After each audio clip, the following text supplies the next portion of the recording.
the allowance allocation and distribution issue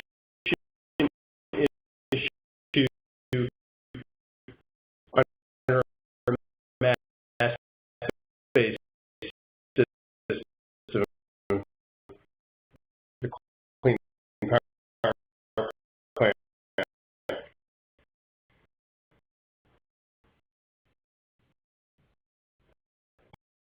My name is Brian Murray. I'm the Director for Economic Analysis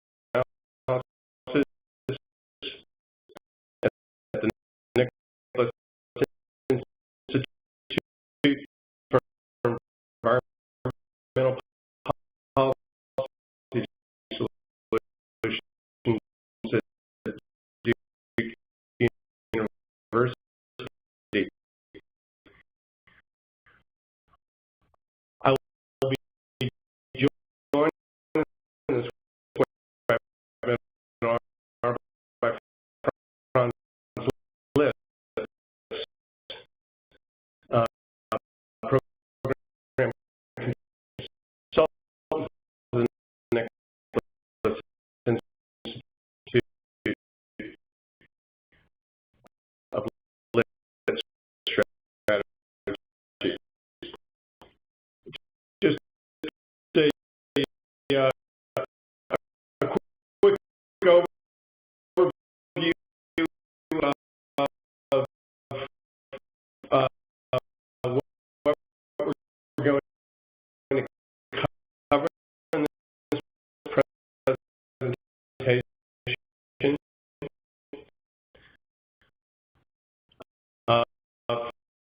Franz Litz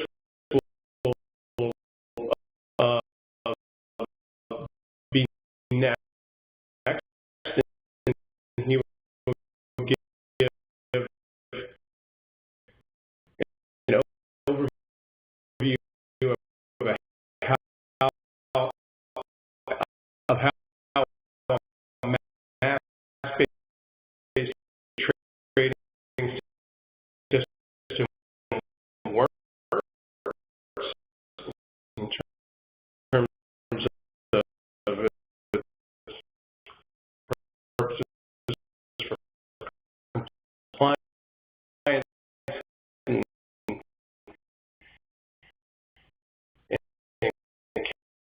connecting it back to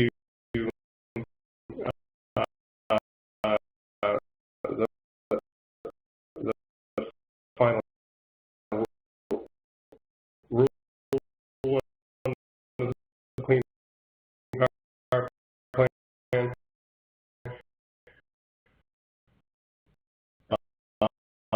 He'll discuss some possible goals for distributing allowances to achieve state objectives.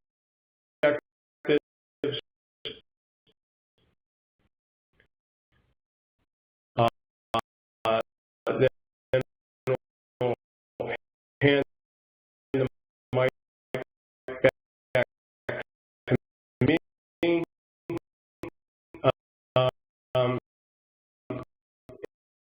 and I'll go through the basic economics of allowance distribution,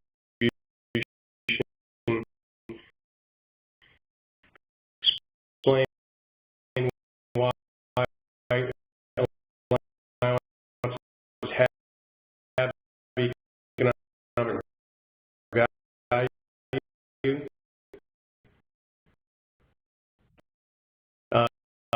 make a distinction between the concept of allowance value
proposed federal plan and use energy efficiency as an example. Uh,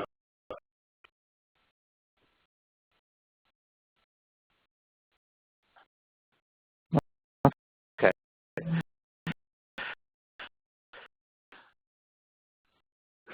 So,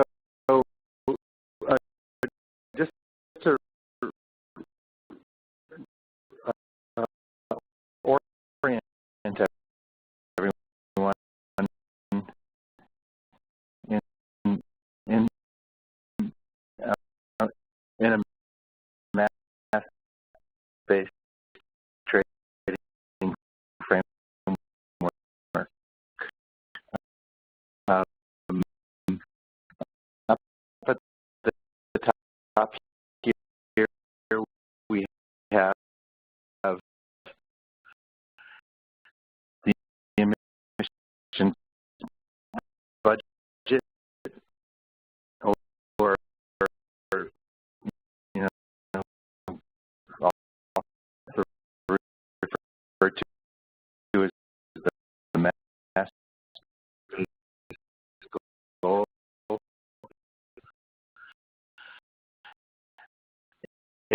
and it it it consists of a number of allowances, or a number of allowed funds, and those are represented there by the little circles. And then, of course, we have states have the option to cover new sources, and if they do, they get some additional allowances in the form of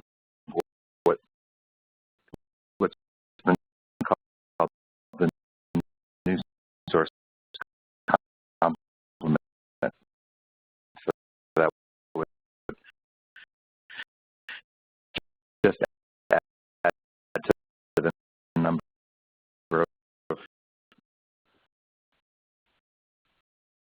allowances in the big bucket.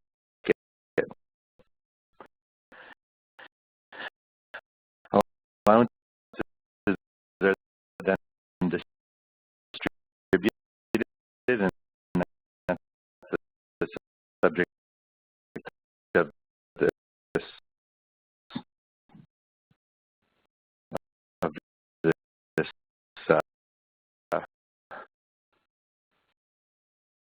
webinar, of course.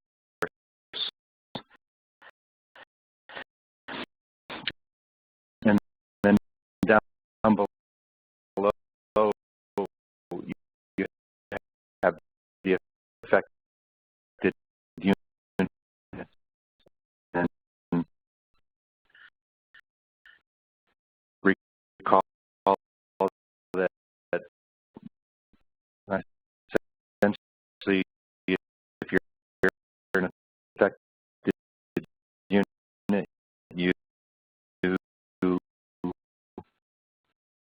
measure and monitor your CO2 emissions represented there in the CO2 bucket above each plant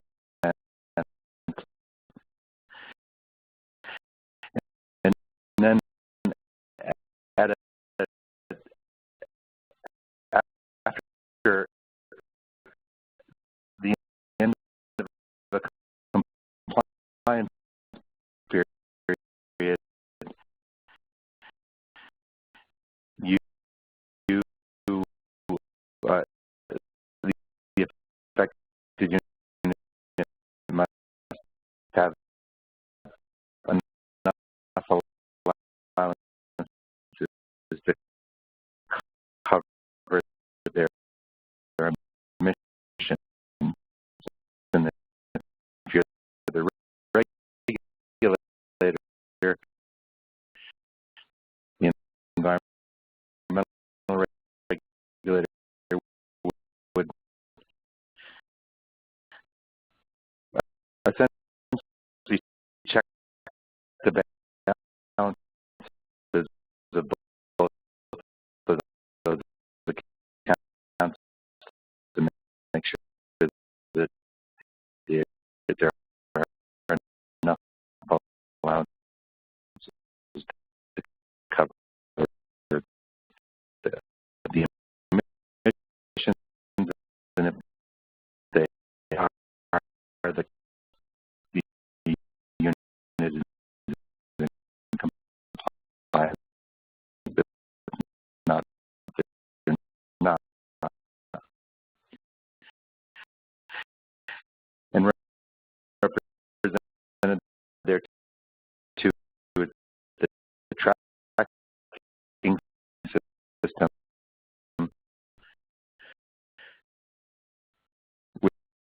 which allows units to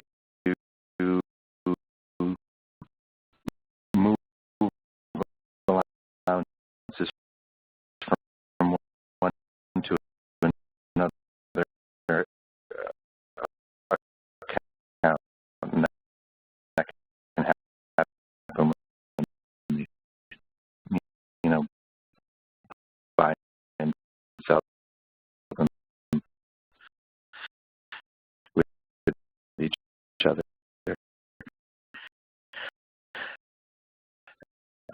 Um, but next slide.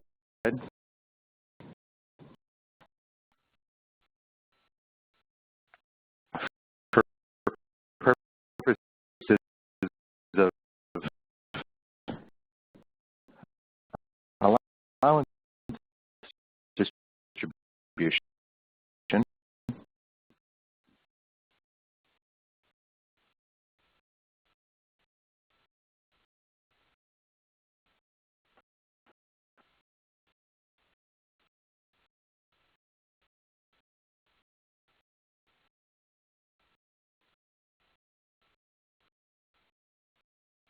you can advance the slide.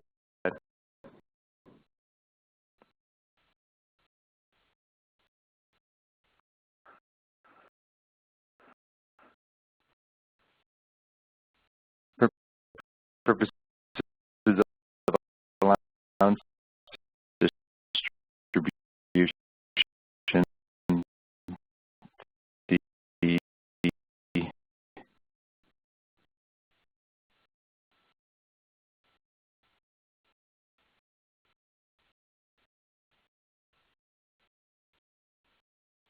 there it is.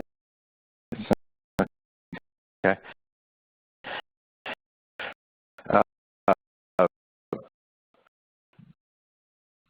you know, the point is to make sure that whatever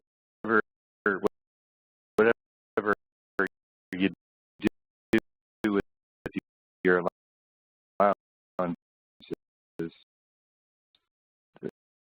how they're in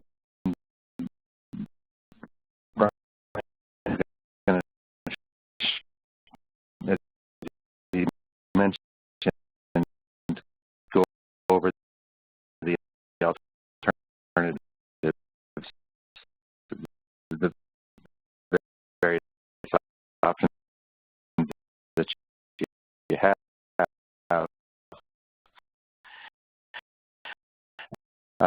um,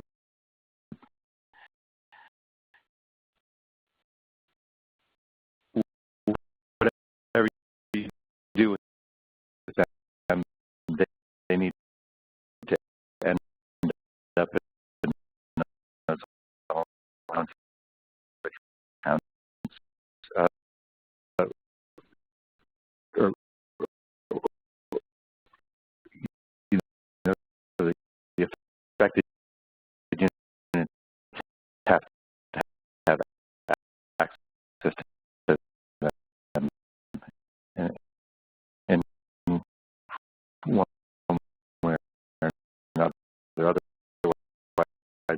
the system,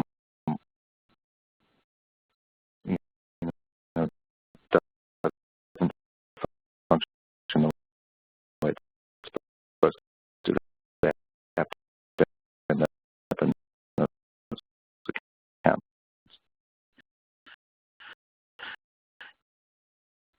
Next slide.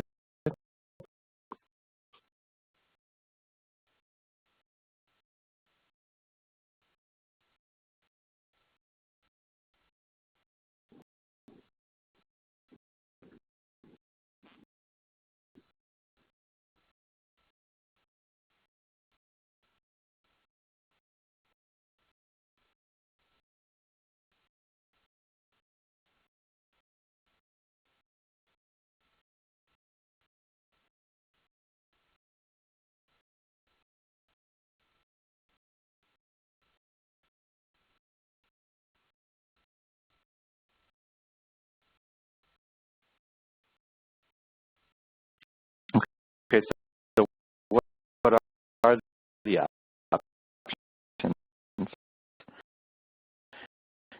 to get the allowances out there into the marketplace?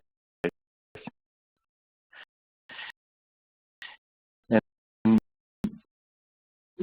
you'll hear, as you know, dive into this issue, you'll hear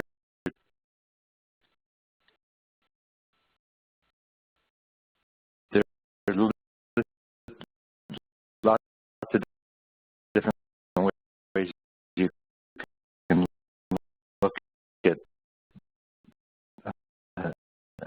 allocation, and people use different terms, and of course, like anything else, there's, there are, you know, there's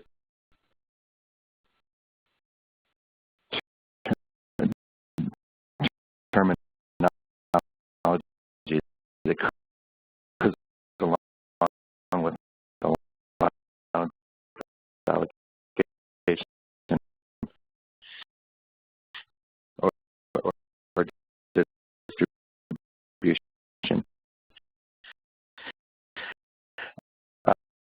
Um, the, the most common approach to getting those allowances out there has been direct allocation to the affected unit. Um, and that's true under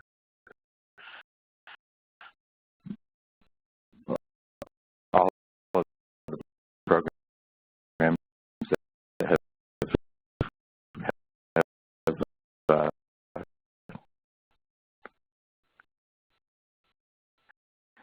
taken place to date.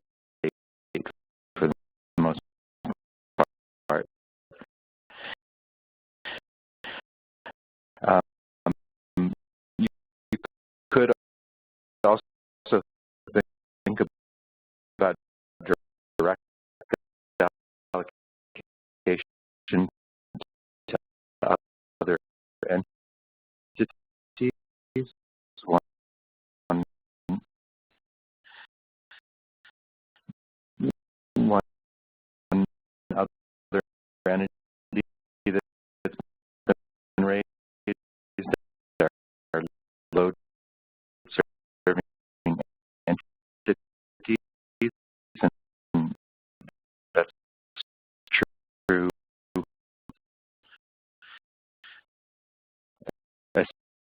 especially in states that are not vertically integrated and economically regulated, um,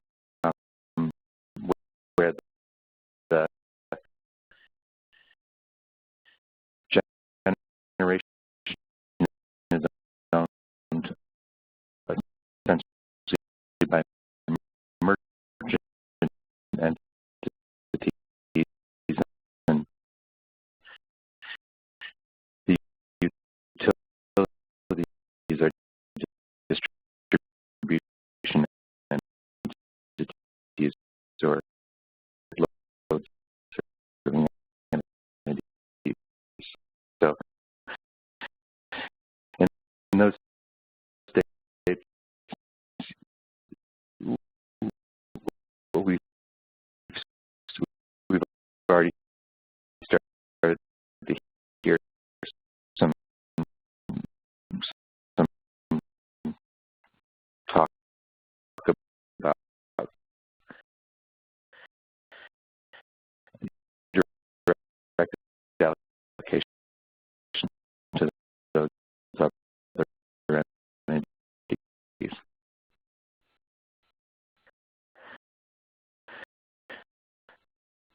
You can sell the allowances, and then you figure out what to do with the resulting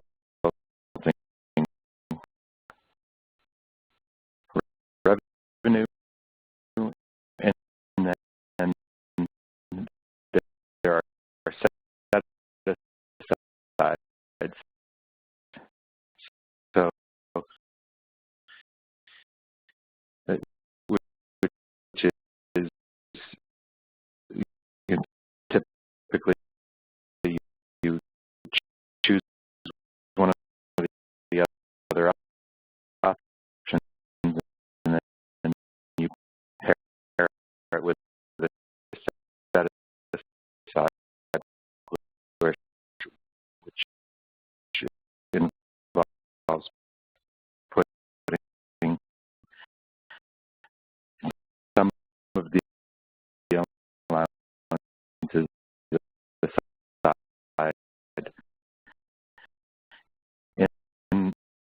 in little buckets, says this played here, and figuring out, you know,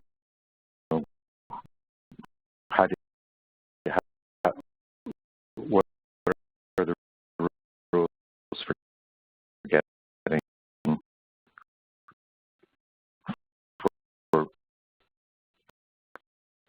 for getting those allowances out there, and, you know, be for, to, for energy efficiency, it could be for renewables like EPA did, and we'll return to that in a little bit.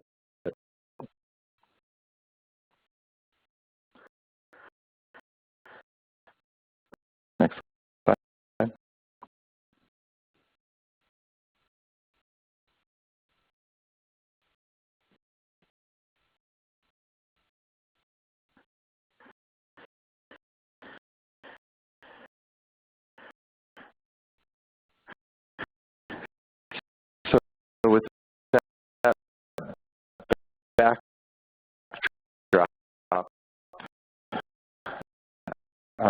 you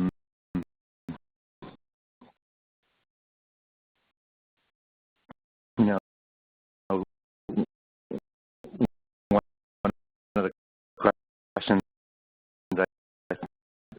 I think for state officials and, and for stakeholders is, you know, what is the goal? What am I aiming for with allowance distribution?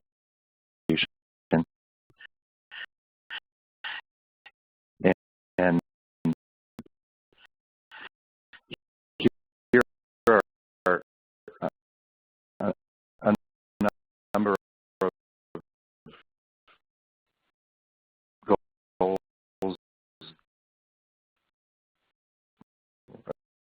objectives that have been voiced, and I'm sure there are many more, probably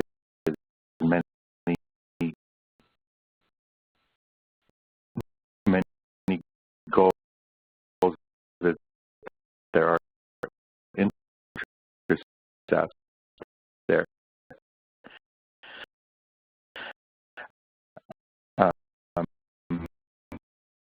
The first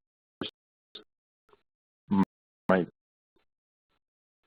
be to safeguard or benefit consumers or ratepayers, keep costs low, and make sure that those who are paying for the program also benefit from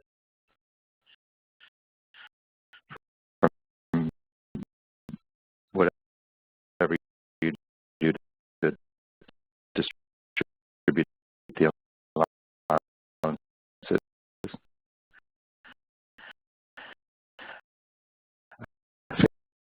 Fairness or equity, you hear this a lot when talking about distribution, allocate, when allocating regulatory obligation. So you might hear, you know, as between two utilities in the state, one did X, Y, and Z, and I'll argue that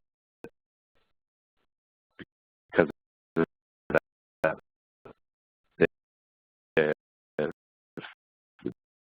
there's a certain fair allocation to reflect that reality. And you might hear, you know, a different definition of fairness from the other utility.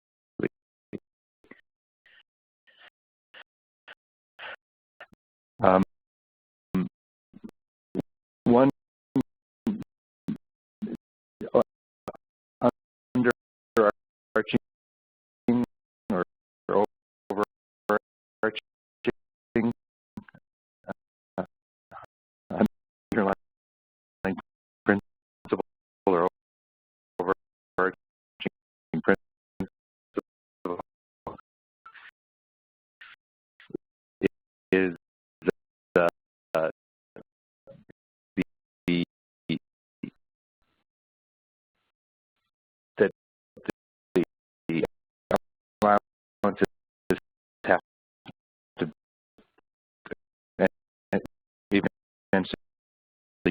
get in the hands of the affected unit.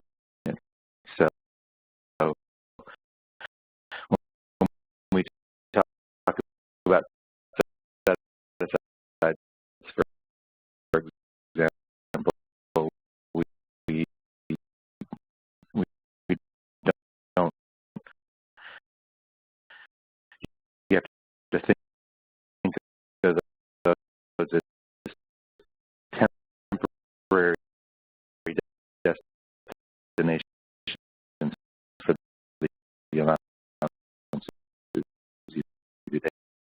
have to get out there to the market. They don't function like a lockbox.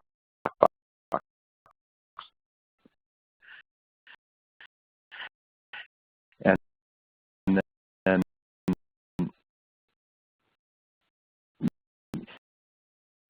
you can use allowance allocation to encourage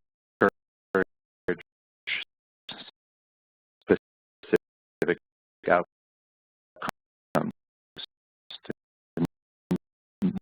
to encourage certain plans to run, for example, or to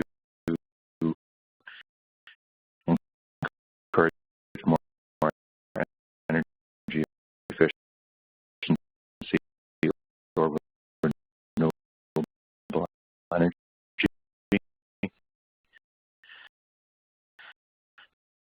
Um, this is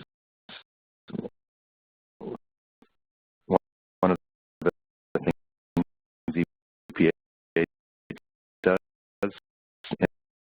in its federal plan allocation proposal.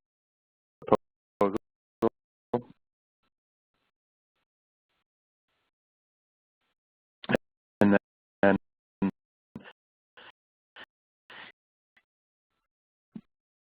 you,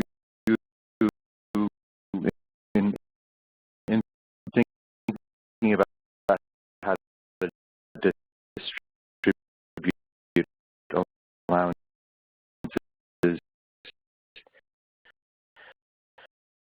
one thing you might have in mind is maximizing efficiency and avoiding transaction costs. So, you know, the sooner you can get those allowances into the hands of those that need them,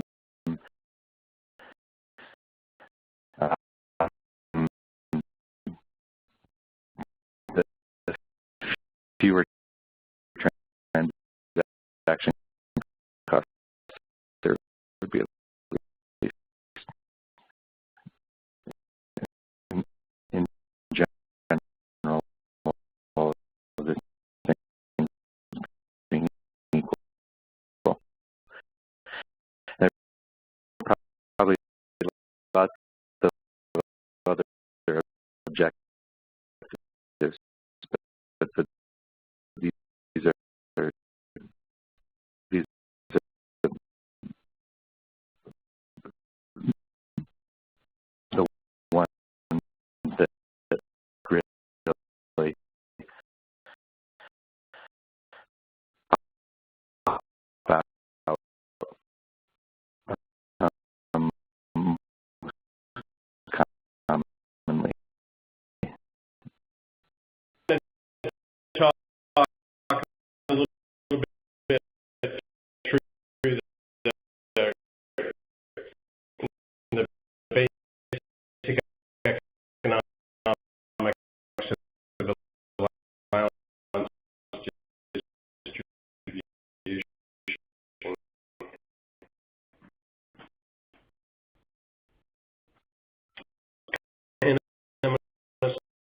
start with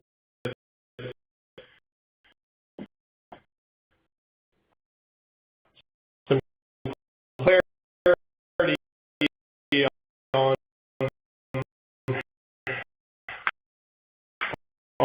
an issue like what we mean by allowance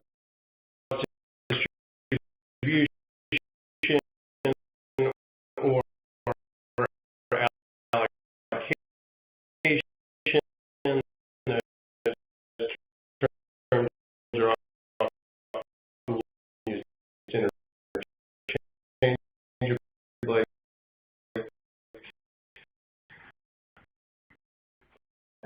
And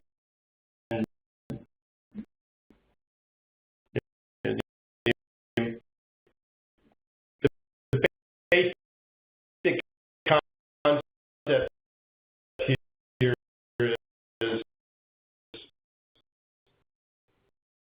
what we mean by this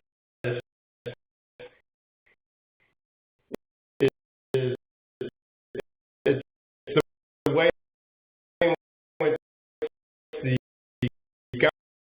governing and the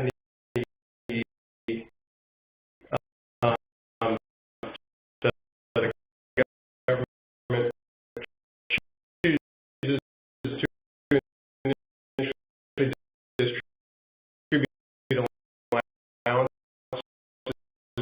to the various parties.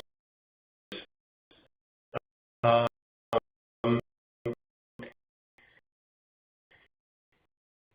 and in a trading ready system, um, such as been described in uh, the Clean Power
as we'll discuss below.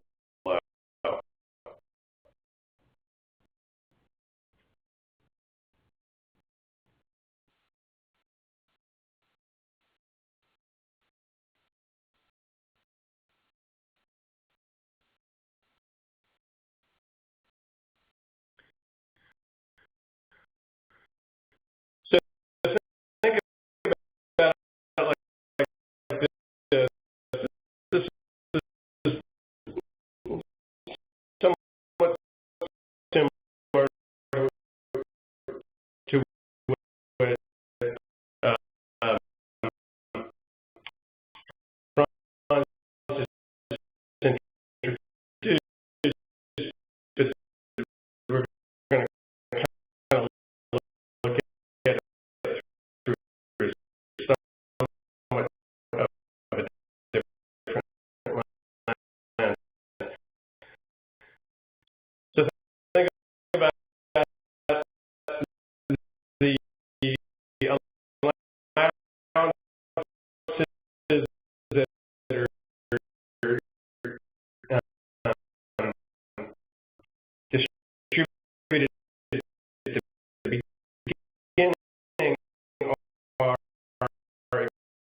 and so they may trade those allowances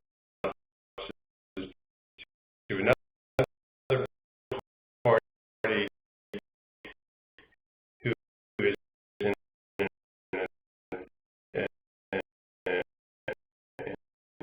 different situation, and you feel like they may not have enough allowances to meet their compliance obligation. So this type of uh, trading would be occurring in real time throughout the compliance period.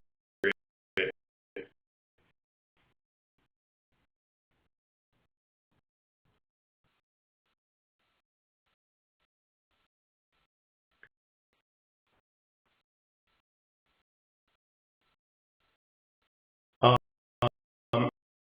and ultimately, after the trading occurs, the,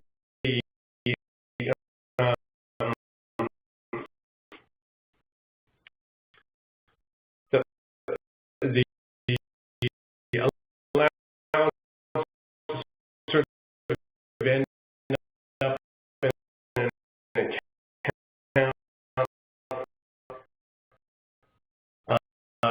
held by each party, um, and the, the,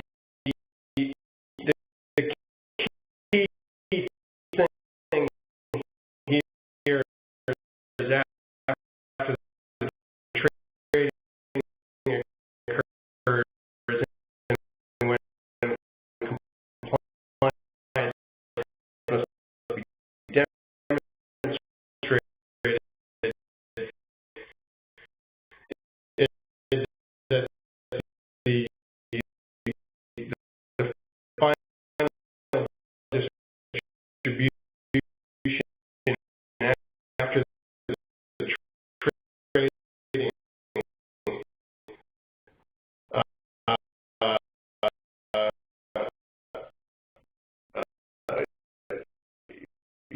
should establish a net position for each EGU, um, where the allowance they hold or at least as large as their emissions obligation.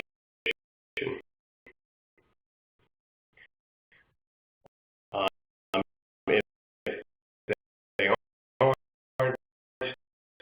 then they would be deemed to be out of compliance.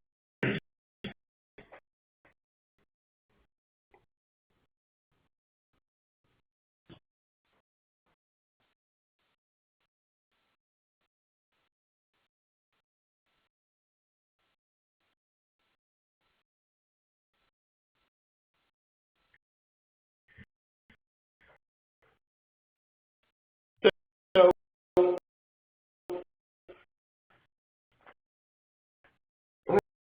it's important to understand that even though what we've gone through is the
ability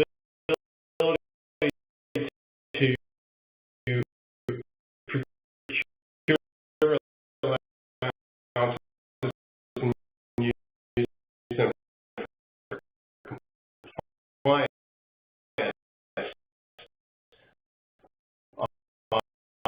um, are ways to reduce these costs.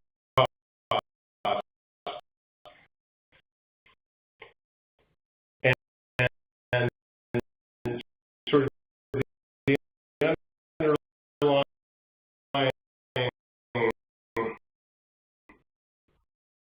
economic efficiency argument for trading is the idea that when it is more expensive for um,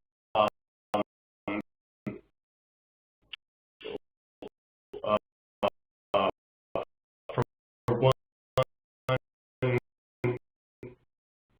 EGU to cut their emissions than it is for another EGU to cut their emissions, that the latter EGU can trade their extra allowances to the first group and reduce the overall cost of hitting that emissions target.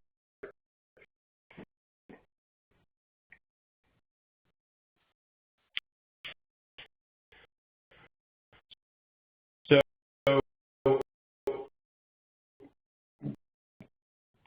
that that, that is the underlying economic value of an individual allowance.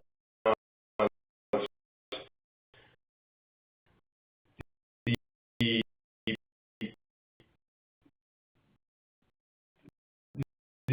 the exchange value means simply that any held allowances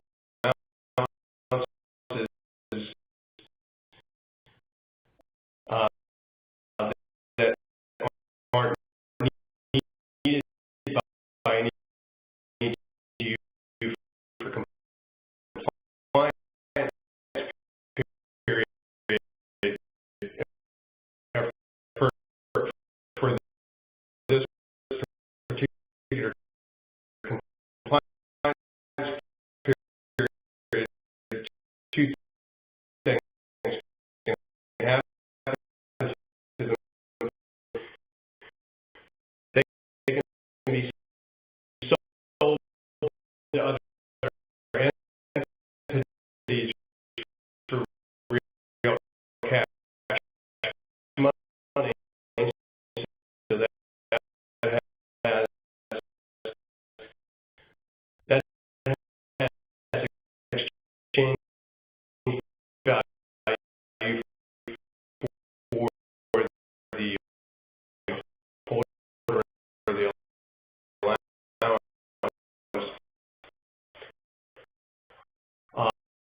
participate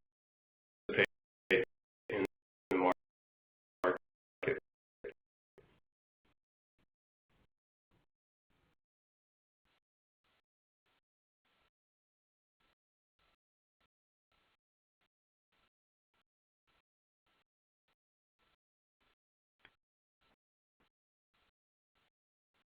So,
So in this particular example, that might be a number like say $50 million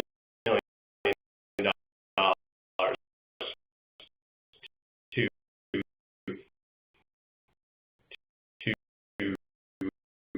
um, reduce abatement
for the state to have, um, you know, participate in these markets before they understand that this um, can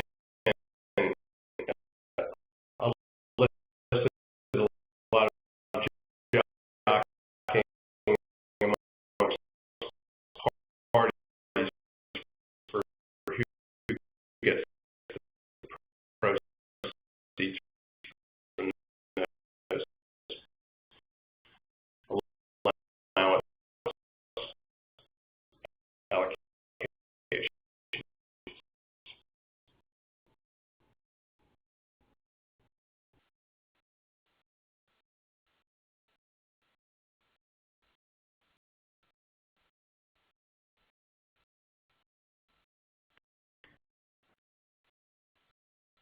So the next thing we want to talk about is how the allowance price ends up moving through the power market.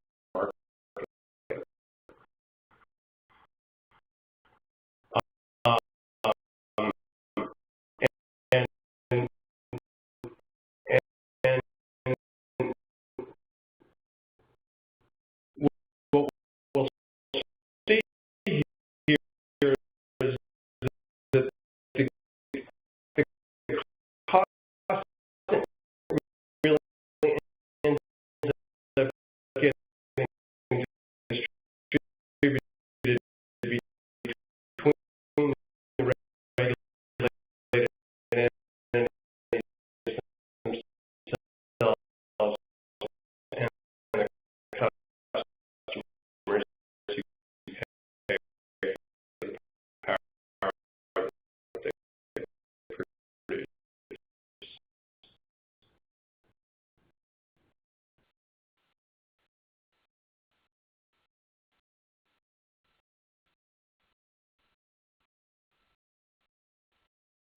So the first thing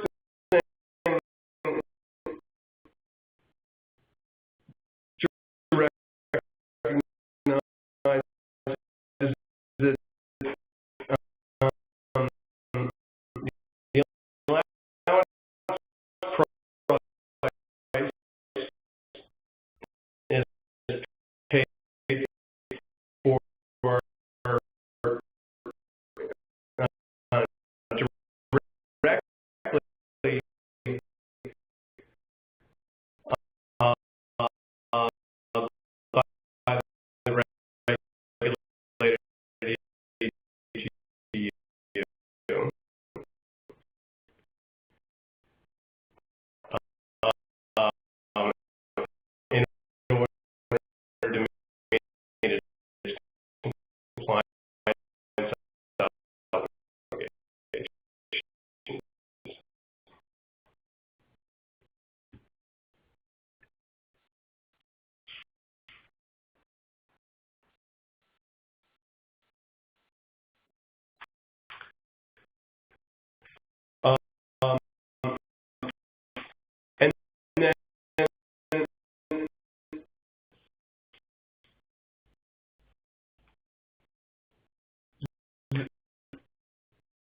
into to the grid,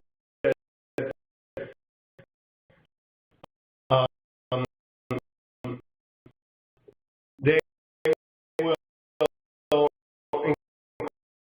incorporate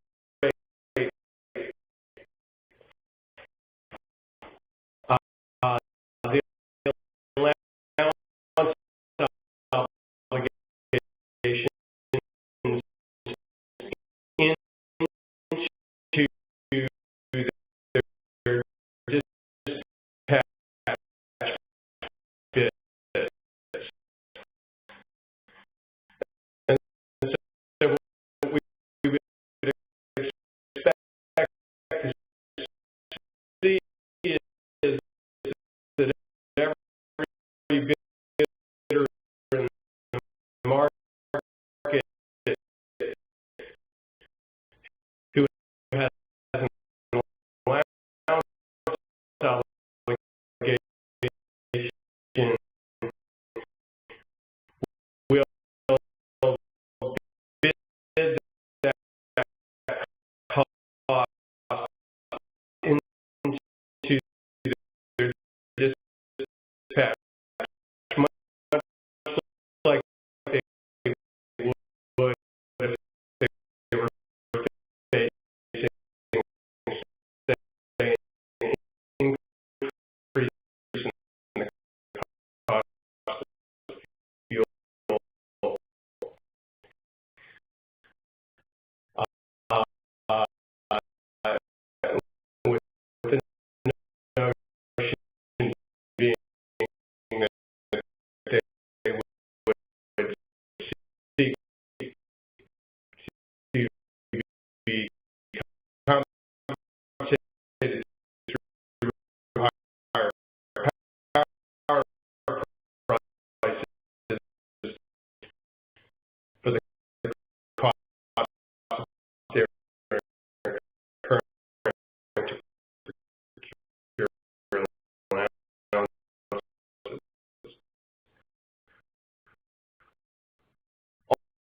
Ultimately, we would expect to see this raise power prices paid by ratepayers because it would transfer on from the wholesale market into the retail market.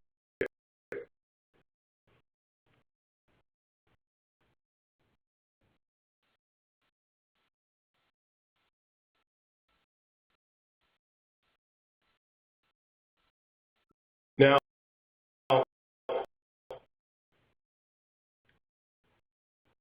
the the amount that the price increases in the market is going to be mitigated by a number of factors. Most significant being what um,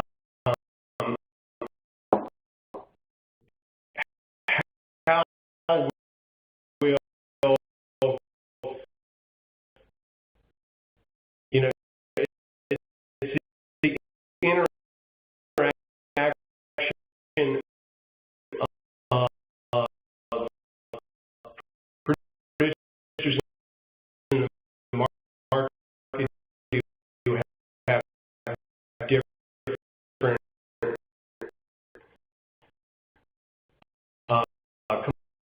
compliance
would expect that the price will rise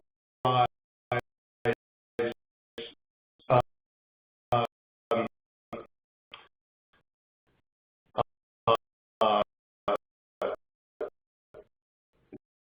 the price rise in the market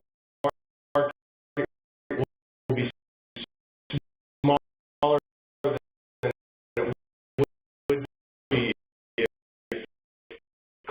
coal units were setting the price in the market, which might mean that some coal units will only be able to recover some of their costs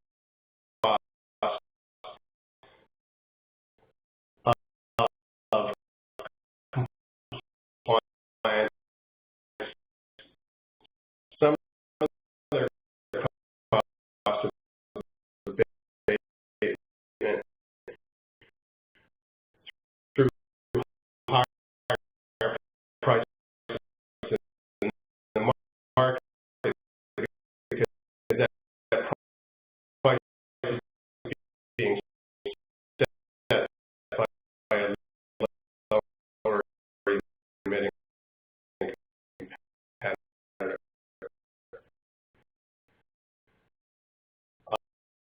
Uh, and so ultimately, what that may end up meaning is that some of the burden is passed on to consumers,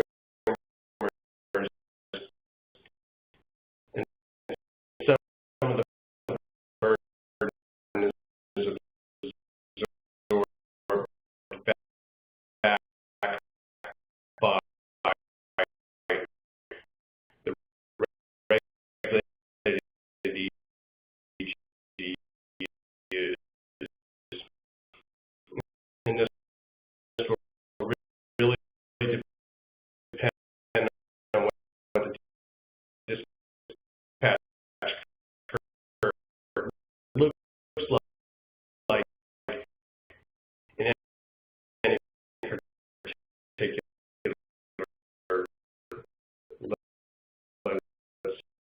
segment.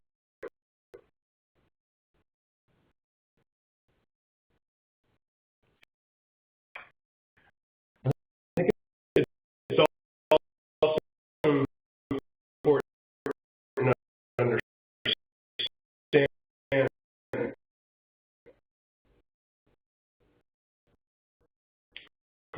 that, and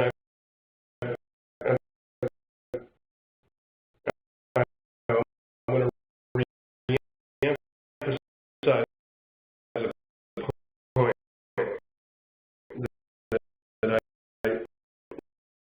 that I made earlier, which is we would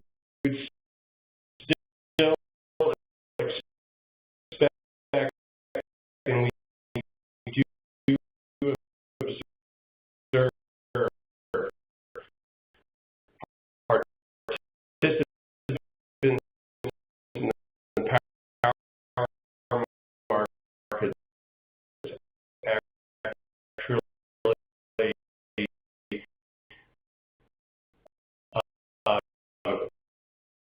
covering the cost of their allowance obligations, even if they're given these allowances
recycle that and reduce the rates to pass on the consumers.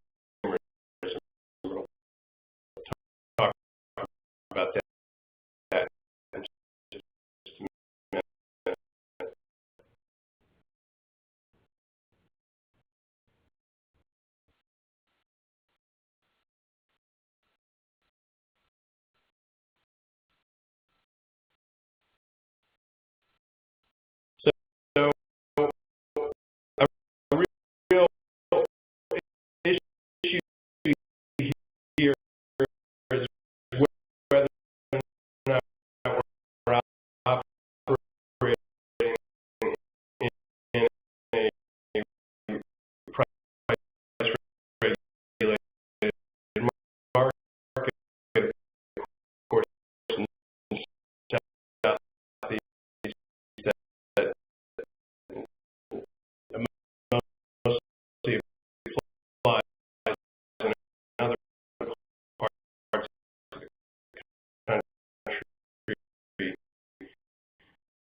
Well, this is just uh, this this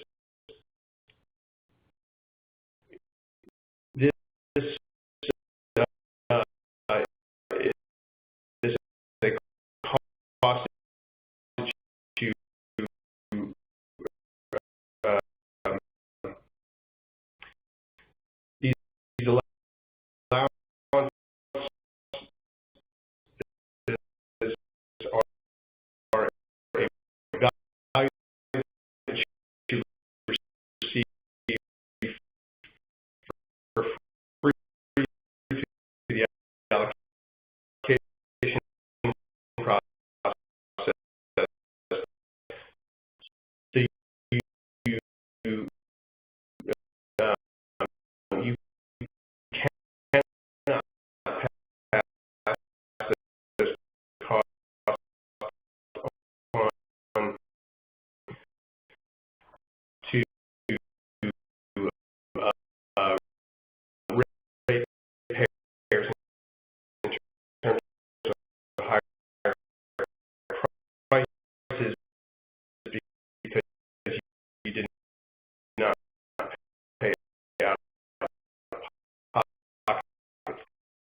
under this approach,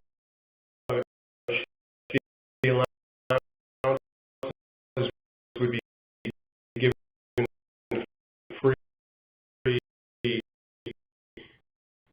to emitters, but it would be done so in proportion to their ongoing generation level. And what this does is it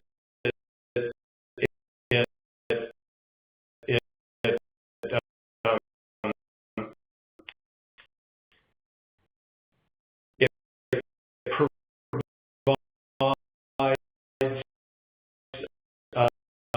um, uh, uh, it, it helps address the issue of leakage, and by this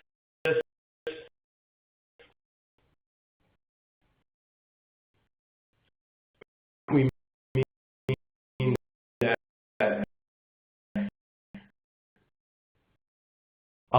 leakage can occur in a system that has,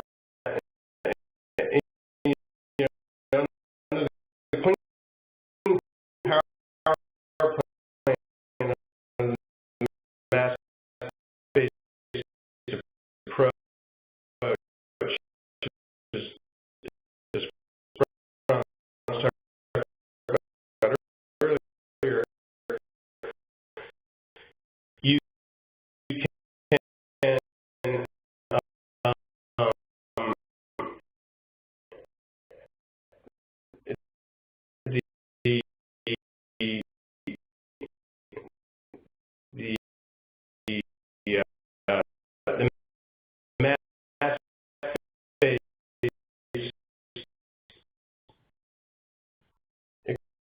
equivalent cap can be either to cover existing units only, or the new source complement.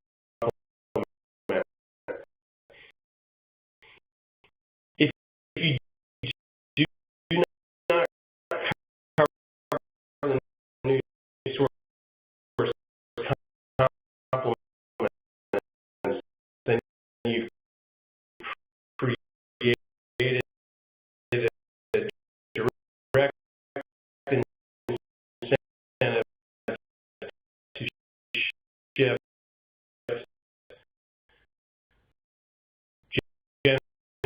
generation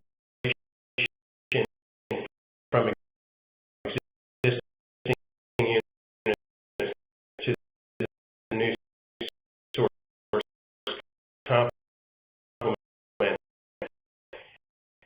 and those would not count against the cap.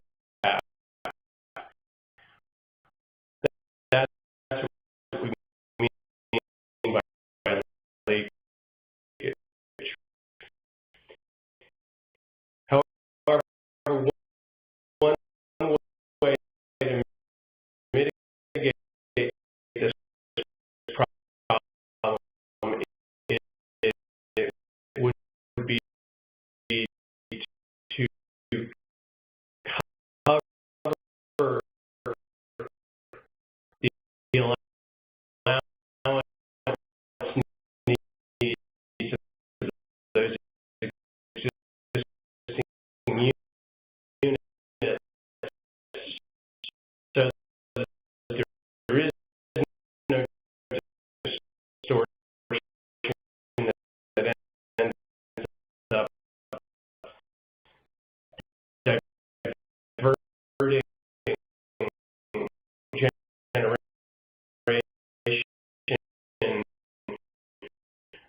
that could be envisioned is dealing with leakage for states that choose to cover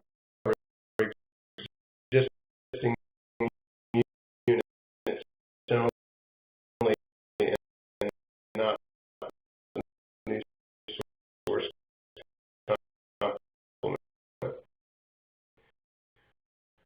This is also been used in the trading program. The California cap and trade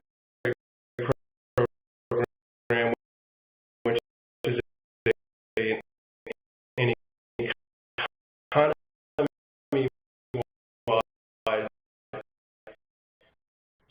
system, not just the power sector, does this as an allocation mechanism for the trade exposed sectors like refineries and cement.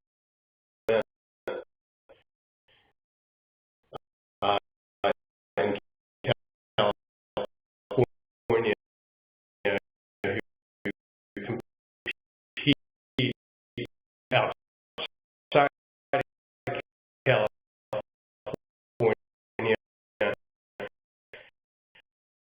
against uh, um, against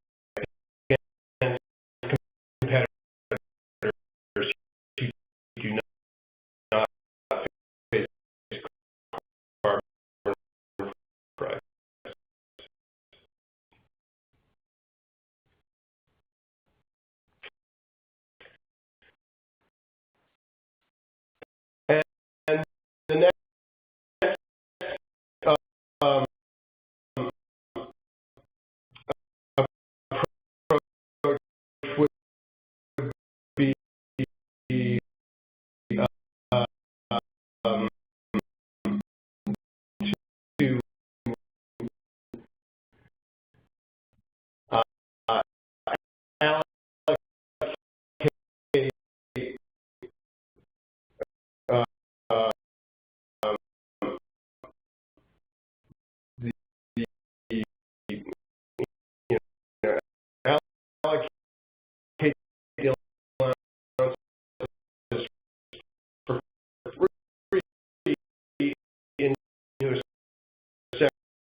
target the proceeds to different types of households or towards different types of investments.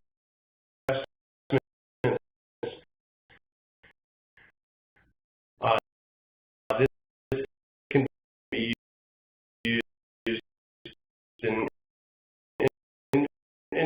sort of to meet much the same objective as we just described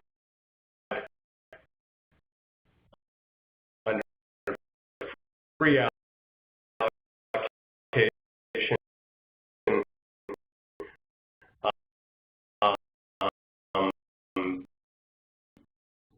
But it can be where instead of giving the allowances and having that value be converted, you give cash, give money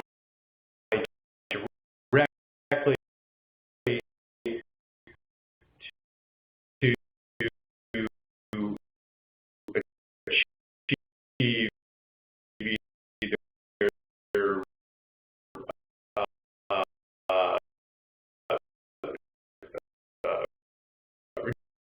reducing the impact on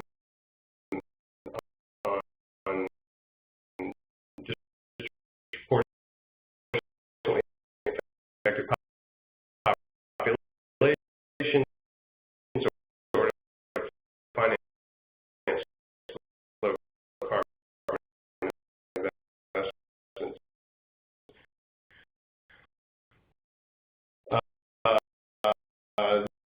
The REDI program in the Northeast has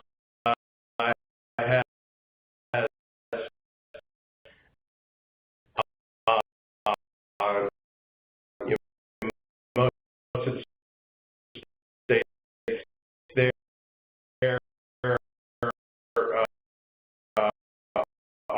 auction investment majority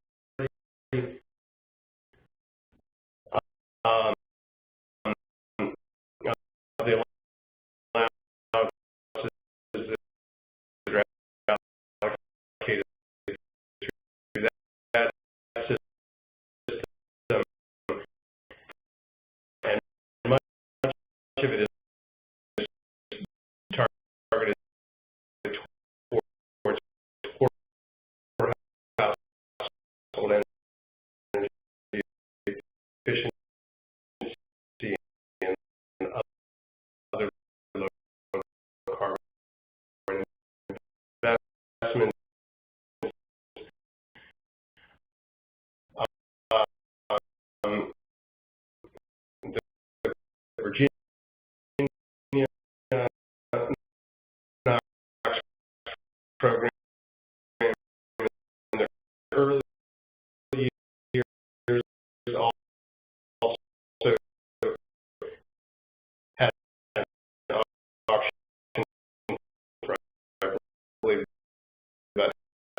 corporate income taxes and personal income taxes, particularly targeted for low-income populations. So it is revenue that can be used to do that.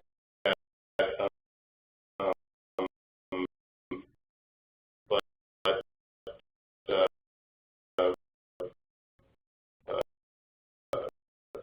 so it's worth mentioning, but maybe uh, maybe not high on the political priority list for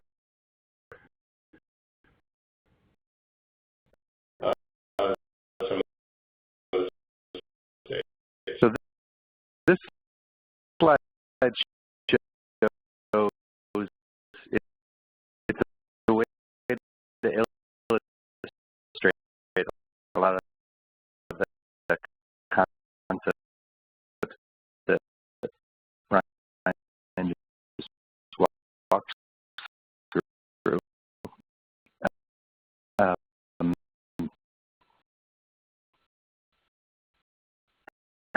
and also remind you how EPA is proposing to distribute allowances in a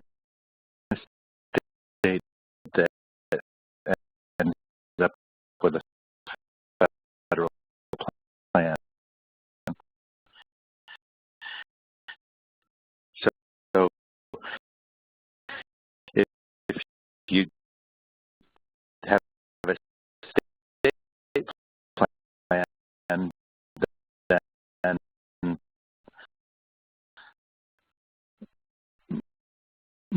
you know this is up to you in the state as long as if you don't take the new source complement you you address leakage in some way or demonstrate that it's not an issue.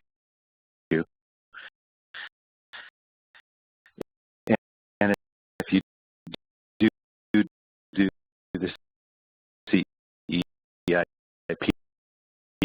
the Clean Energy Incentive Program, you have to, that there are some requirements there that you have to follow with this with a set aside. But otherwise, if you do your own state plan, it's up to you how you allocate.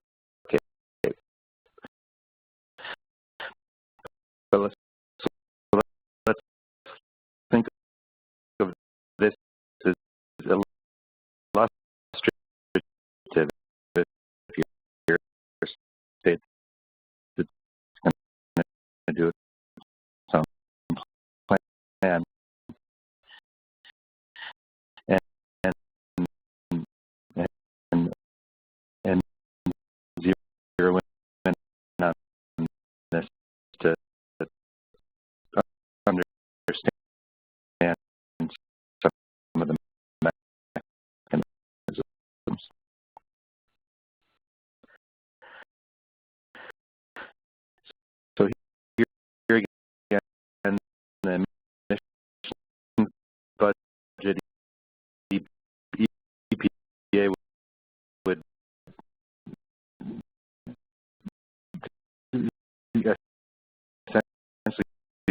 step into the shoes of the state if they're doing a federal plan in the state,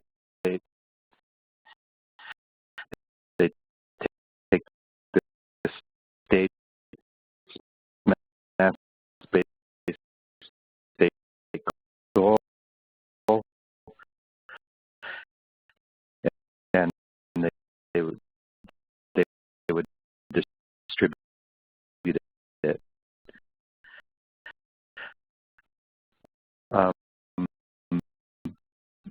Now there are actual percentages on the pie in the bottom right hand corner because this is kind of very very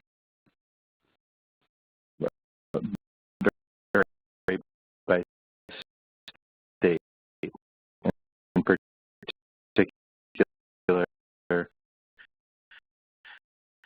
the updating output based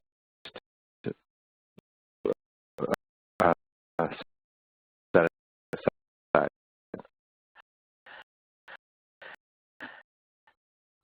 So the bulk of the allowances that we can say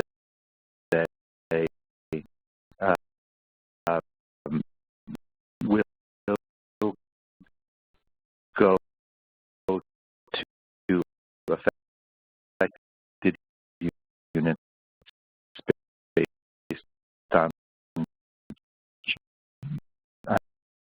generation or output in the baseline period. So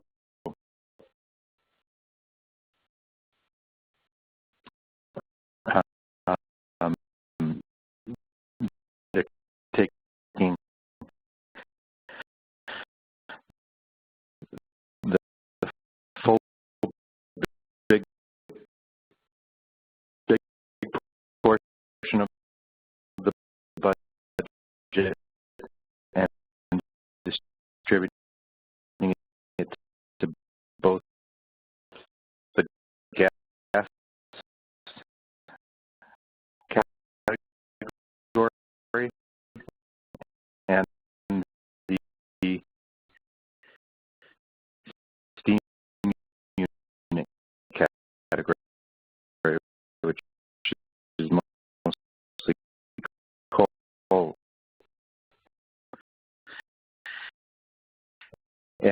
And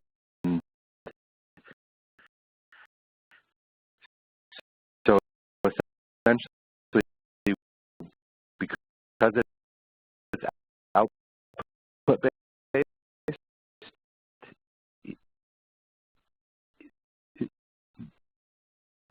gas plants are going to be rewarded.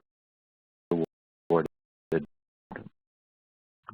going to get more allowances than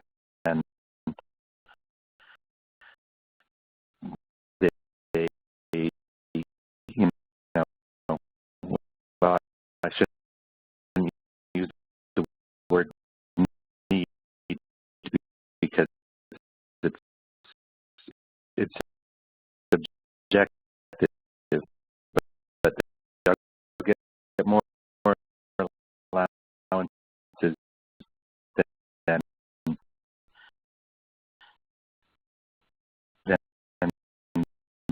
they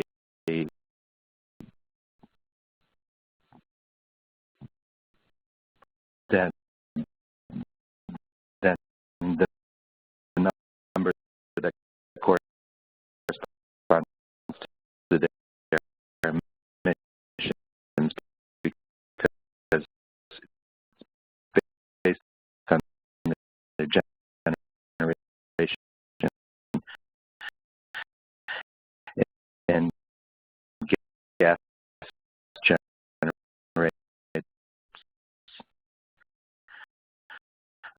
megawatt hour of course that less than half the emissions of coal plant.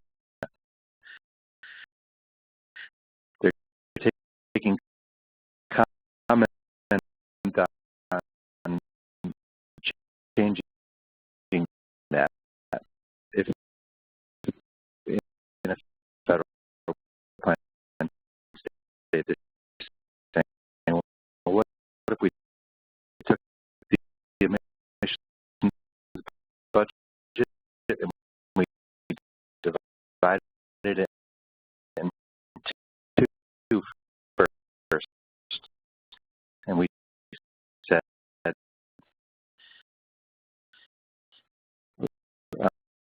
um, one half is the steam units emissions in the baseline year, and the other half is the or the other part is the gas plant emissions, and then we apply the output-based metric. If they did that, then the coal plant would end up getting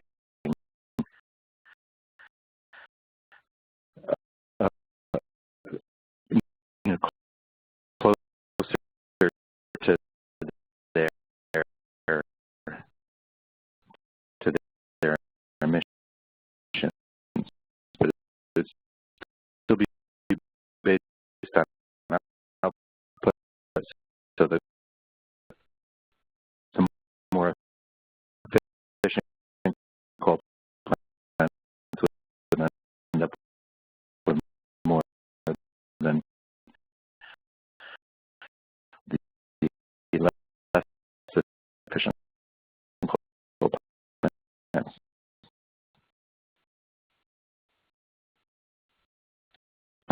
So that's number one. The way EPA is proposing to do it is in a fuel neutral way, which will reward output in that historical year. And then they have three set aside.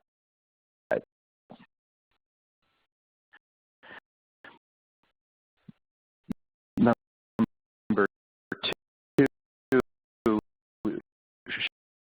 shown here is the renewables set aside. That is 5%.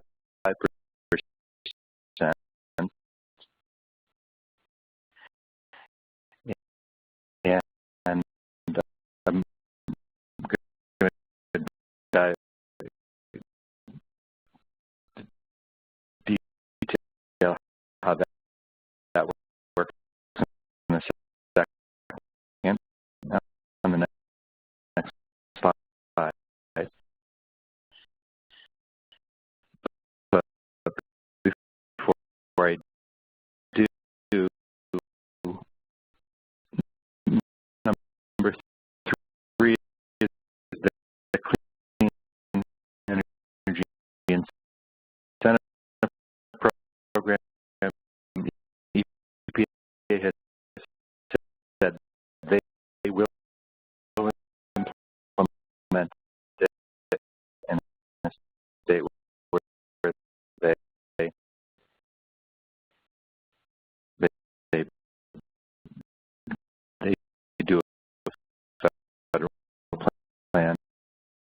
but you have to have a matching pool of allowances out of your out of your budget. Um, so essentially, the way to look at it is the state matches the federal allowance, and to reward the early action.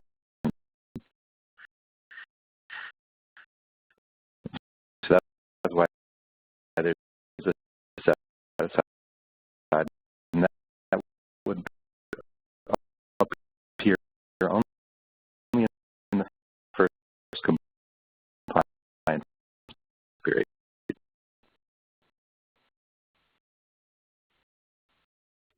And then there is this updating output-based allocation. And both number 2 here and number 4, the updating output-based and the renewable energy set aside is designed to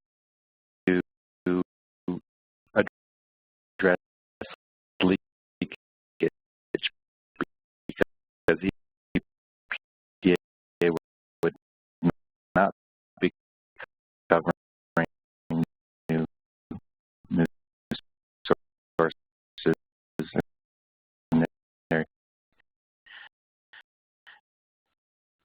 They proposed this as their mechanism for neutralizing the incentive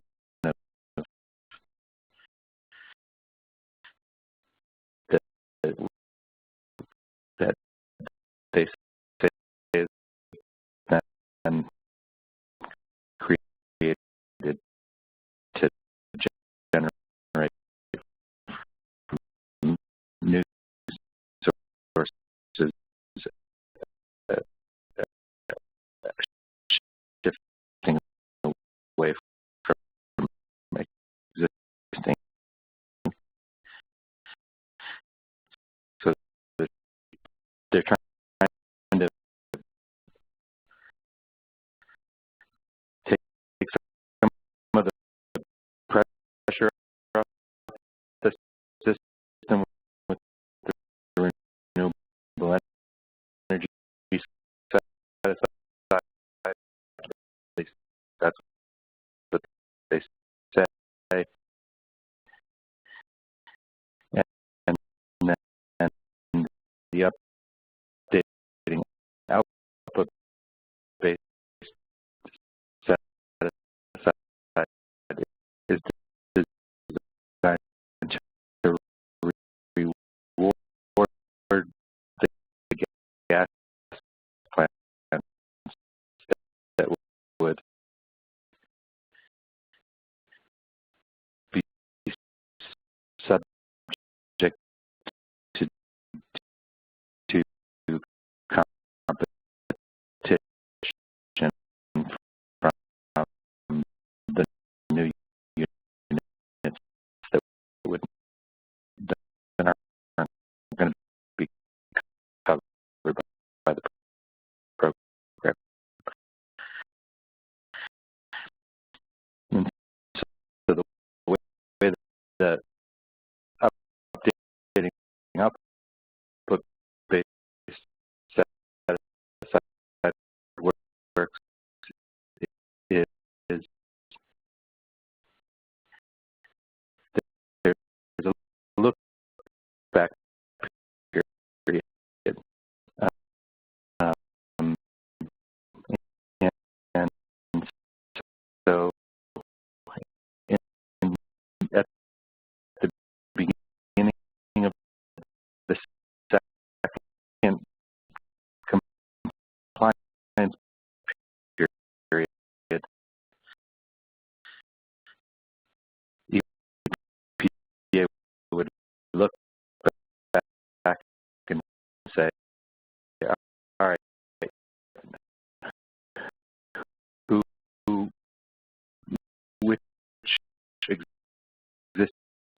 just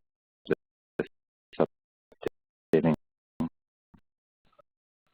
output based set aside, and it's supposed to the rationale for it is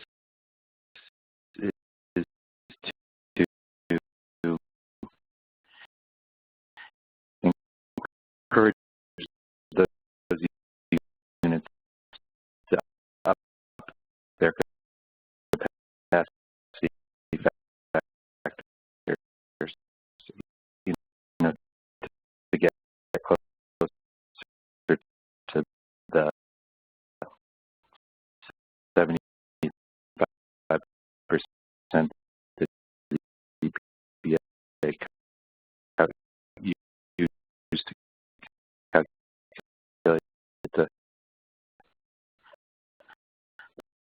the stringency of BSER.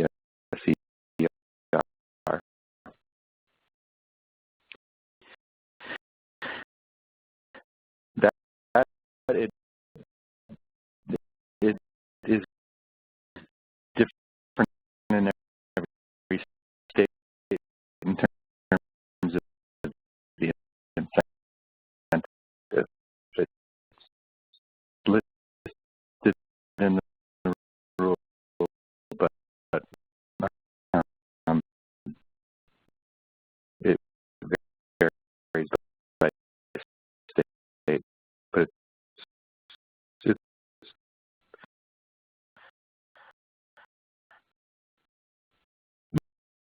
most it's typically bigger than the renewable energy set aside, not in all states.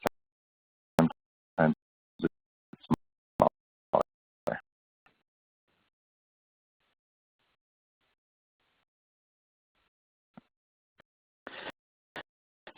So that's how EPA would distribute allowances. So let's go to the next slide.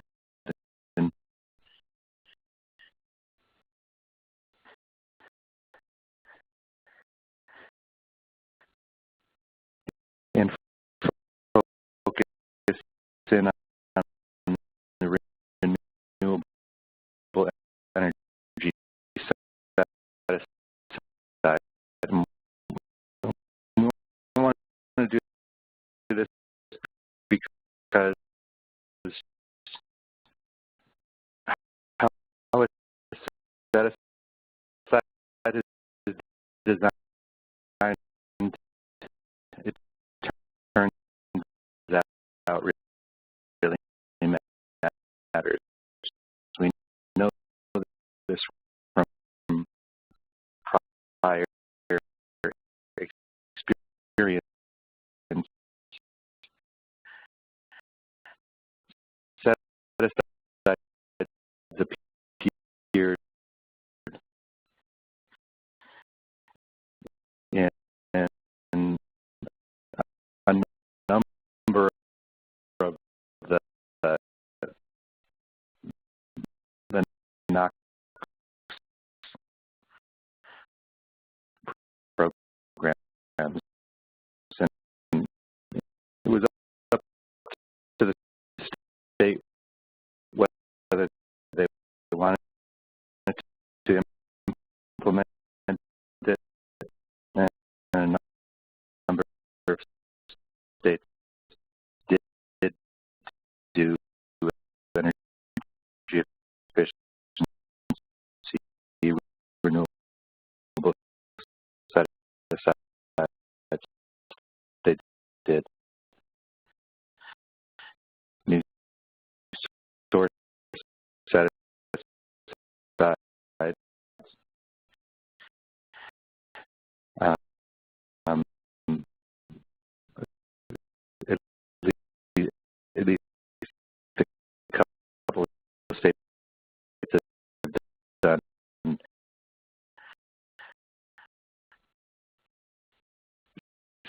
that are designed to encourage new technology.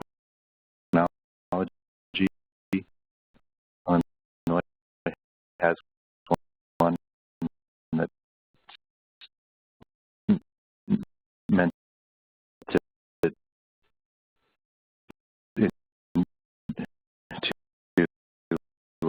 uh,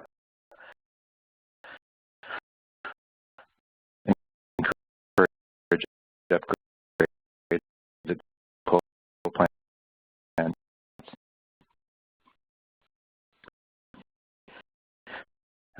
Um, so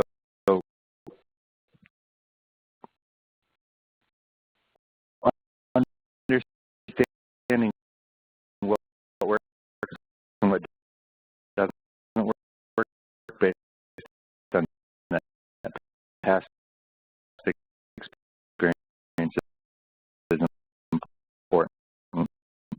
And in some cases, states would have a set aside and it didn't work. Or by that I mean it didn't attract any applications. The allowances set there for a short time period, and then they were released back into the market.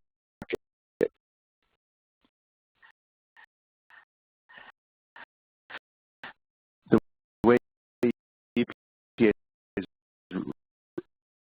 renewable energy set aside will work is, again, it's 5%, and they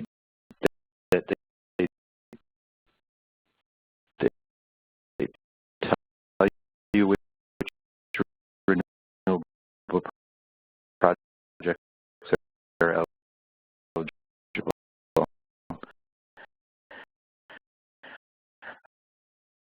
Um, and all the allowances would be distributed out of the set aside, no matter what happens.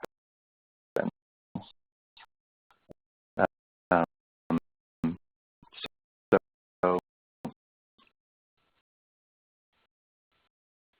that's an important thing. We're talking about set aside.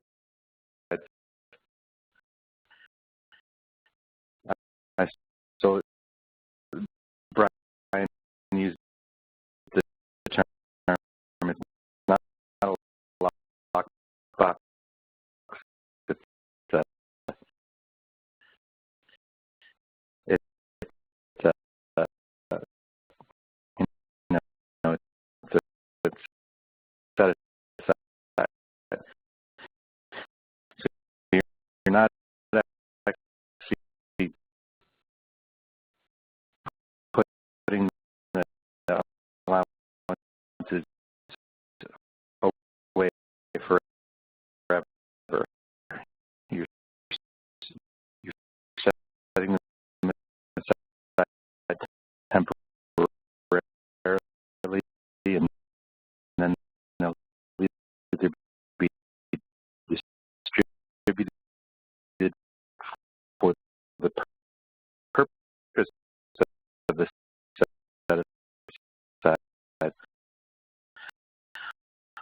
or typically they flow back. Um,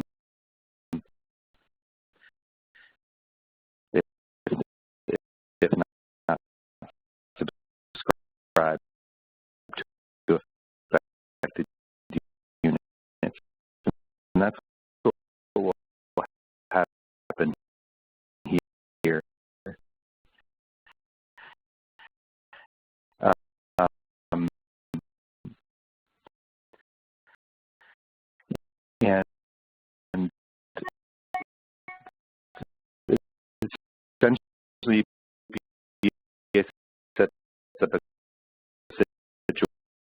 situation where if there's one subscriber to the set aside pool, then all the allowances will go to the projects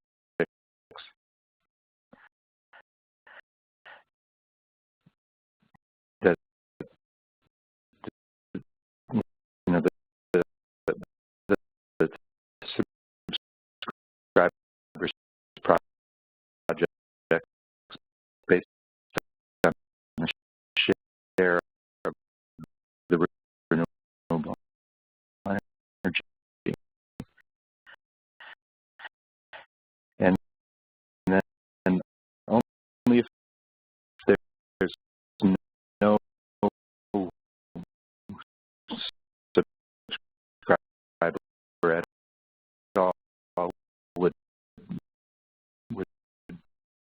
they all flow back to affect the units. So they're trying to they amp they're amping up a little bit the incentive to apply.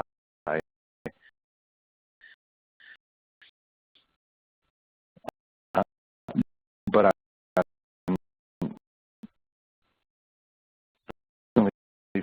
that's what it looks like on paper. But if one thinks that thinks about it, the renewables projects will be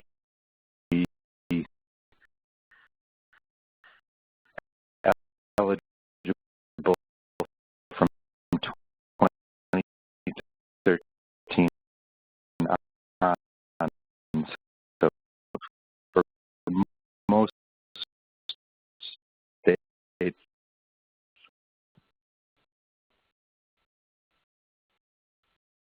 there will be projects that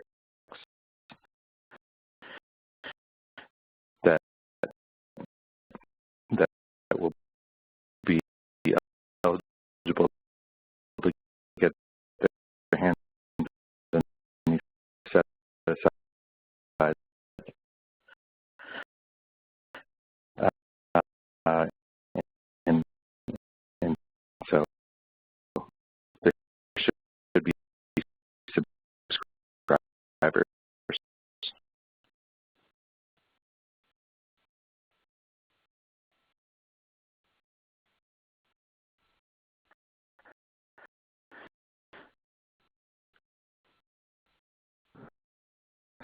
so that's an example of how set aside might work.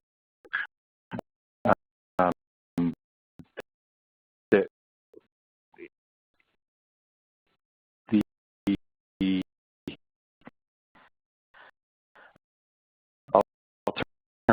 alternative way is that you don't distribute all of the allowances on a pro rata basis. You could, for example, say for every megawatt hour you get two allowances,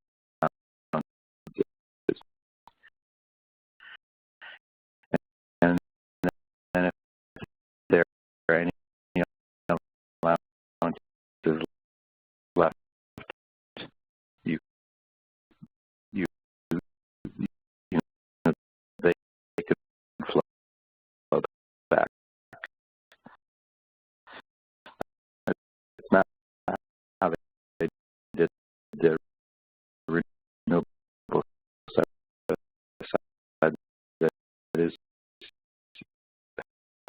they did the output-based updating set aside.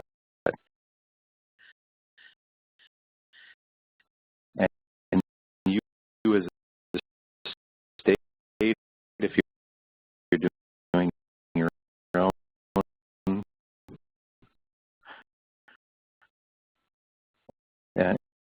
and you decide to do a set aside, then you get to make up the rules.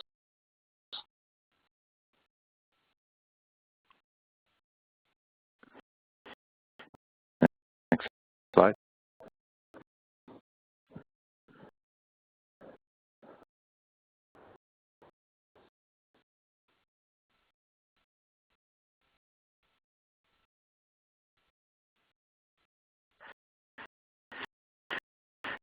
So let's take let's do one more example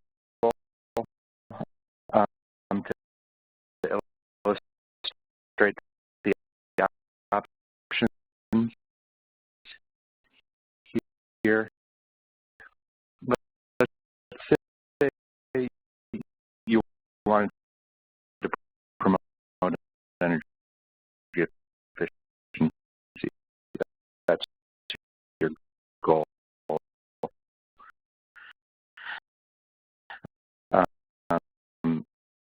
How could you do it within the options that you have for allowance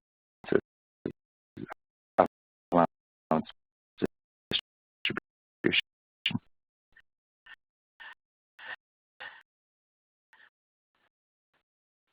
One would be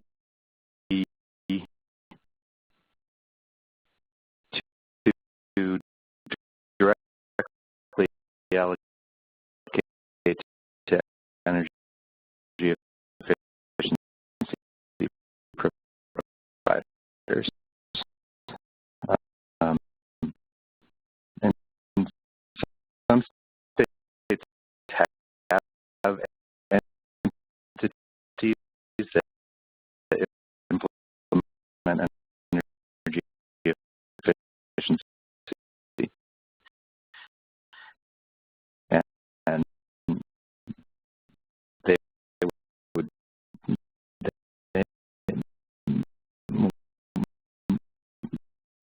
they might choose to do this.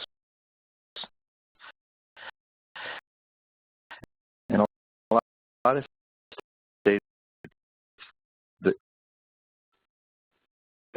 if they have energy efficiency programs, it's the utilities that do them. So in that case, you're essentially allocating to the utilities.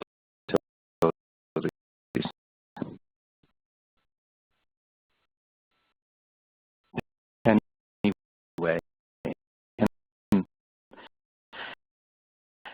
and I would say that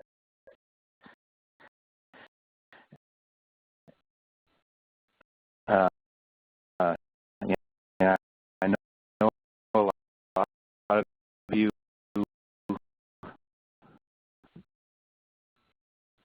go to different national meetings, regional meetings, and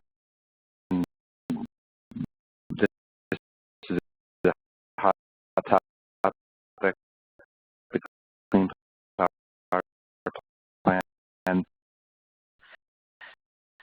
you're going to hear people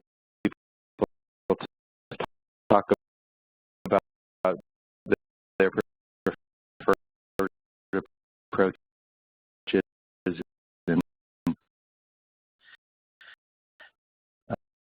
um, it's really helpful to understand what their context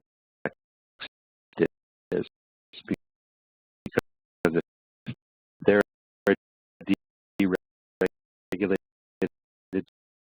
state, like one of the regulated states,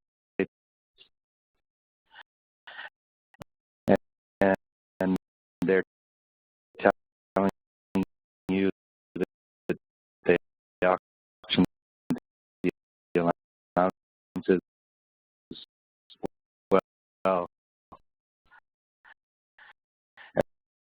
As Brian pointed out, the rationale for doing that is very different than a deregulated state than it would be in a regulated state with vertically integrated utilities. In fact, if you directly allocate to the vertically integrated utility, as Brian pointed out, the commission can your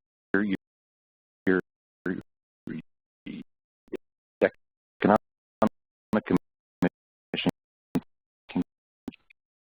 can keep an eye on the values and make sure that the interests are protected.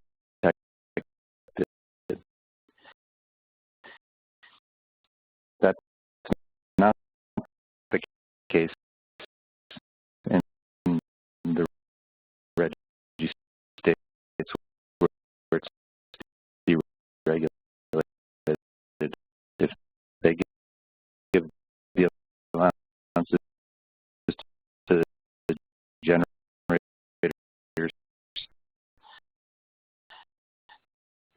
the state regulation regulators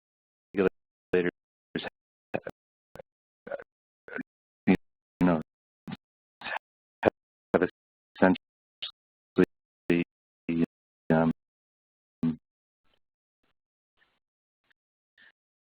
have no further recourse after that. Right? They don't regulate the rate. They don't regulate which chart, what the generators charge. But it's just a very different context and very important to keep in mind when others from other states are sort of telling you what they're thinking about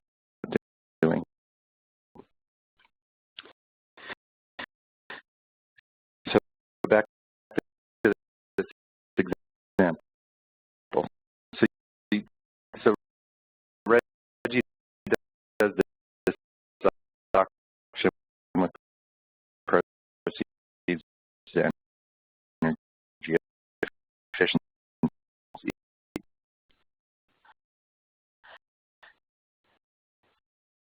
In a regulated, vertically integrated state, again, here you might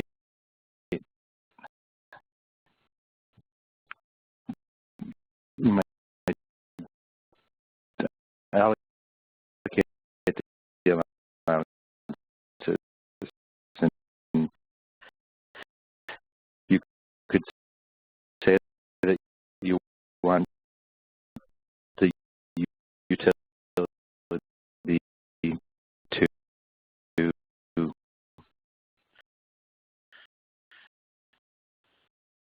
to use a portion of the value for energy efficiency, perhaps, or put it toward an existing program. But it's different. You may not need to do the option in a vertically integrated state.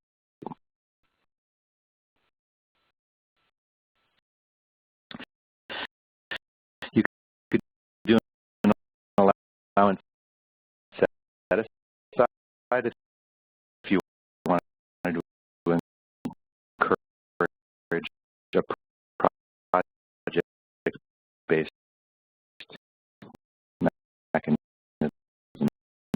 So, uh, um, that's just like that renewable set we just talked about. Renewables providers and energy efficiency providers would do the project, then they come to the environmental agency and say,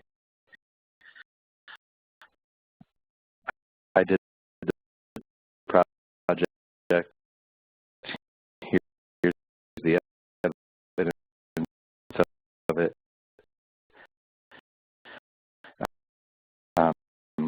Give me, please give me some of the allowances out of the set aside. That's how set aside works. They're pretty much a project-based mechanism.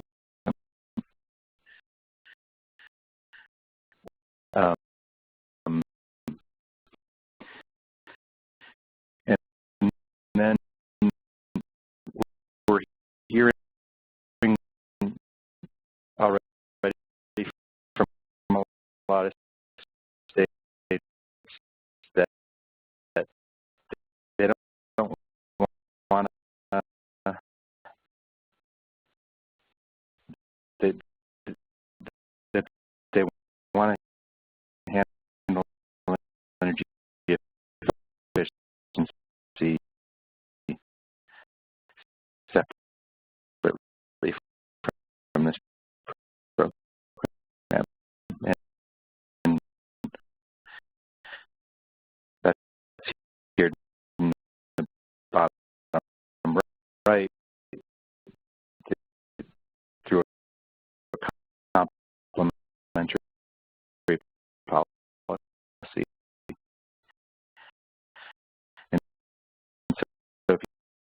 went that route, then you wouldn't worry about a set aside. You wouldn't worry about any strings attached to direct allocation and energy efficiency. You just say, I'm going to deal with that separately. I'm going to let my commission deal with that separately.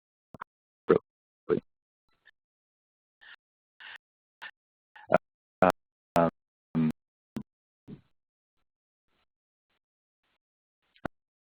so those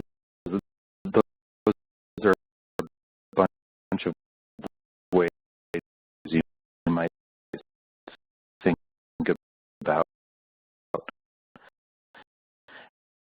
energy efficiency in this context. And then here at the bottom, just want to note that the program, whether it's rate-based or mass-based for that matter, is going to increase the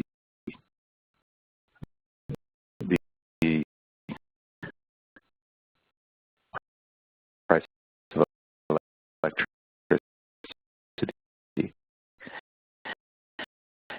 And so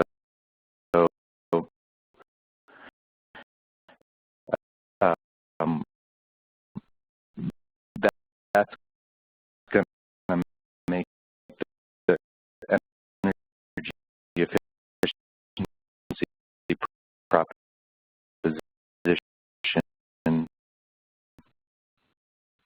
more attractive anyway, without even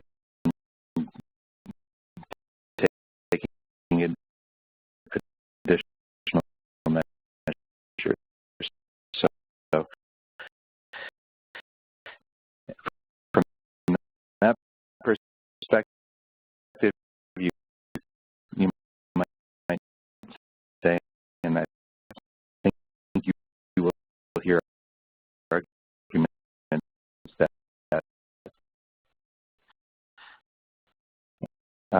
um, you know that that that'll be enough. Some will argue that that's enough.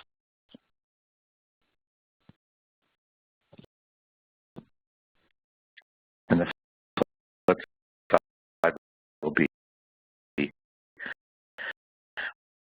well, the economic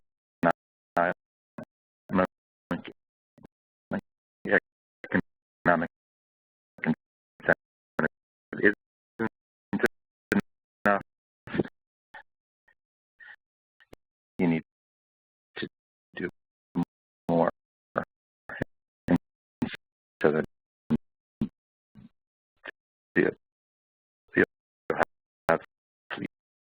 have folks arguing that you should do something with this program to encourage energy efficiency, something affirmative.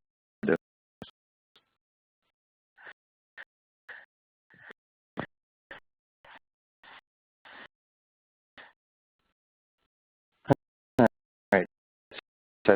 think we I think there you, you kind of think about what your goal is, and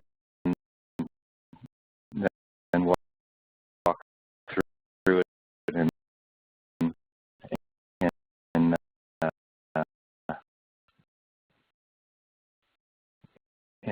and decide how to achieve the goal. If your goal is to protect consumers instead of promote energy efficiency, you you you know you might walk through these options and say, all right, how does it protect consumers? And,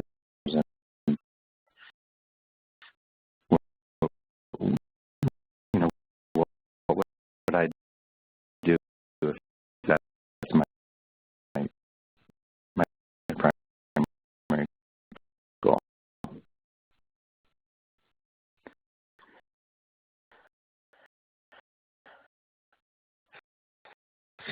So that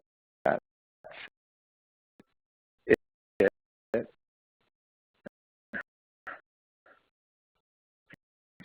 if there are any questions on those,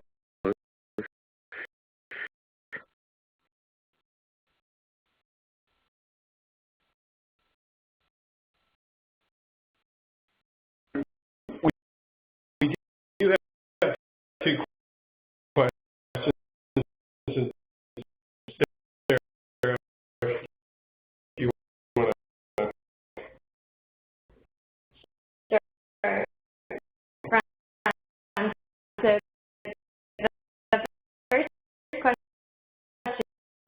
is kind of taking a step back. Um, are the proposed federal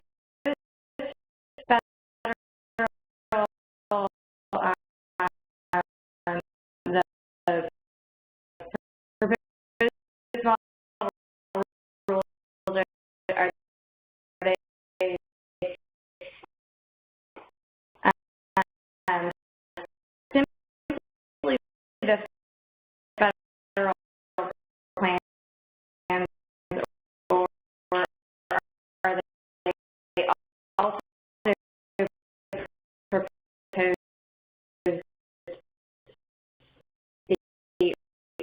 rules?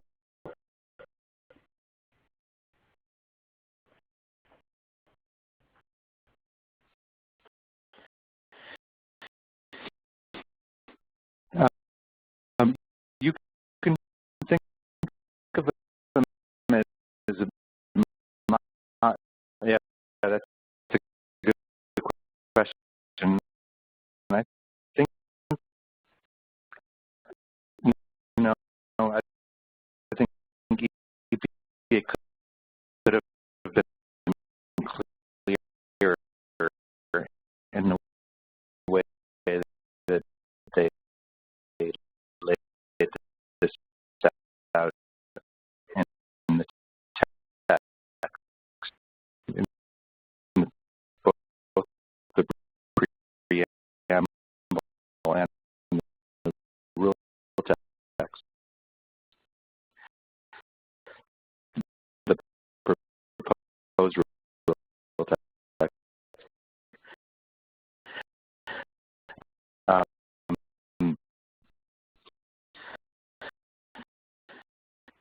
One of the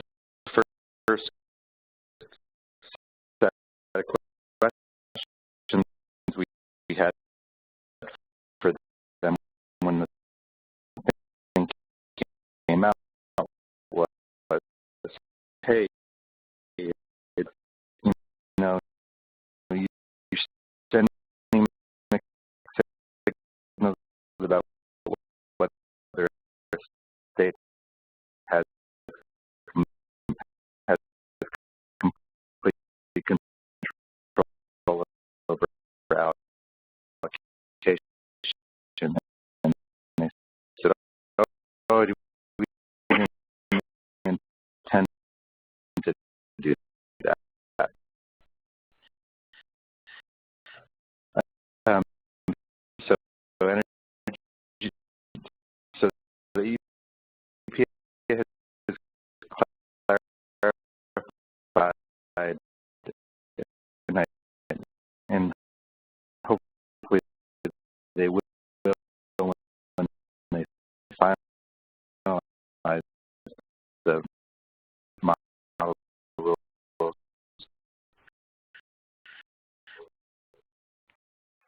that this is just what they would do, and the states have full flexibility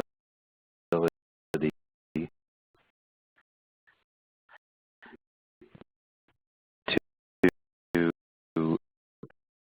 allocate as they see fit.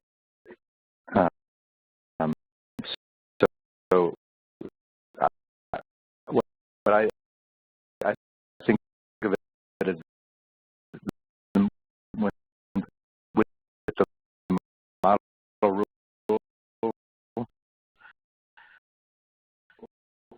they're giving you a mechanism that you can use if you like it. You don't have to design it yourself. Um, but you can also tweak it. So let's say, hypothetically, you look at the renewable energy set aside, and you said, I'm doing my own state plan, so I don't have to do this. And I, I'm going to deal with leakage a different way.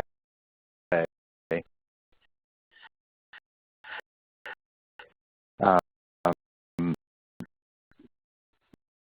but I still kind of like the idea of a set aside. You can then decide maybe you don't like 5%, maybe you like 2%, maybe you like 10%.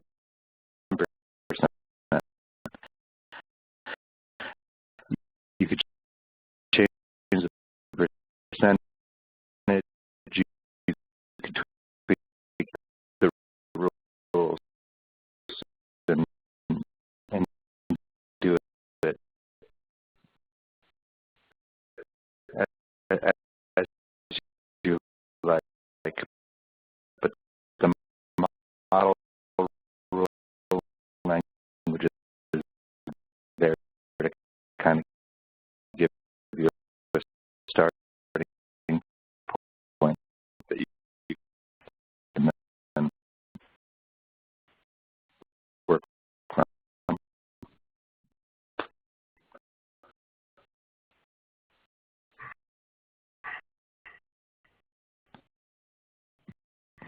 Great.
efficiency is not one of the measures that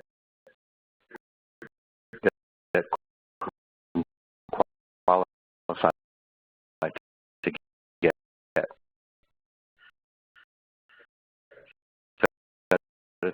set allowances.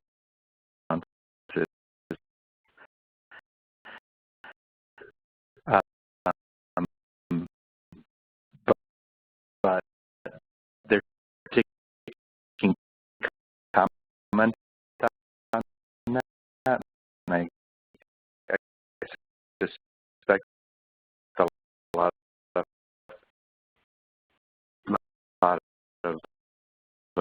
um,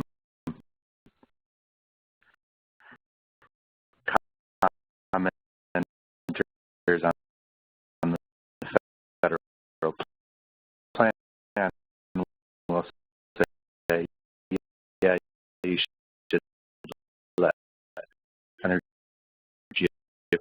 efficiency keep it in as well, so that you get some allowance set aside,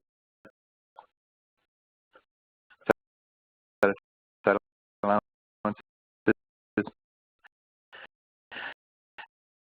and that's historically been the case. In fact, more states have done energy efficiency set aside than have done renewables set aside in the program to today.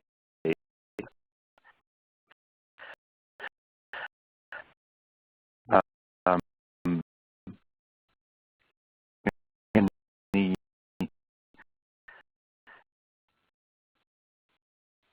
outside of the context of the federal plan, it's really up to you. It's up to the state what gets, you know,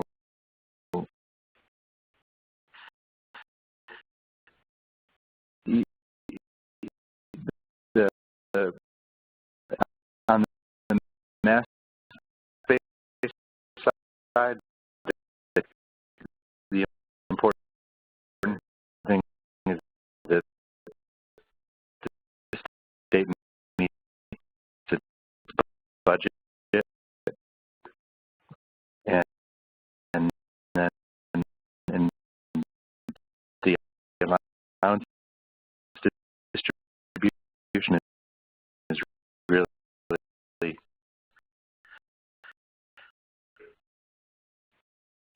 a question of all of those objectives that you know you might have.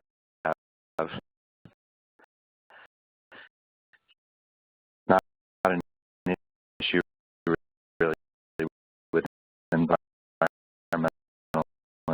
integrity, because you know you meet the you know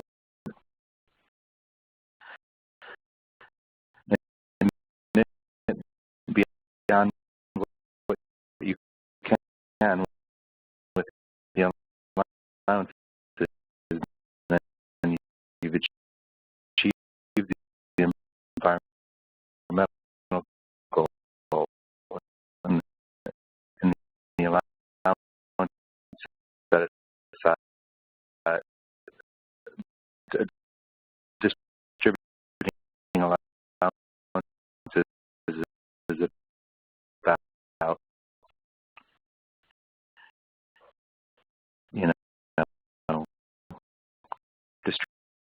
contributing the value of those allowances and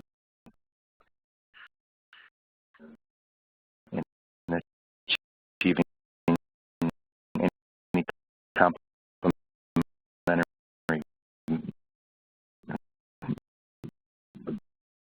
goals that you might like. So if you want to promote energy efficiency, you're free to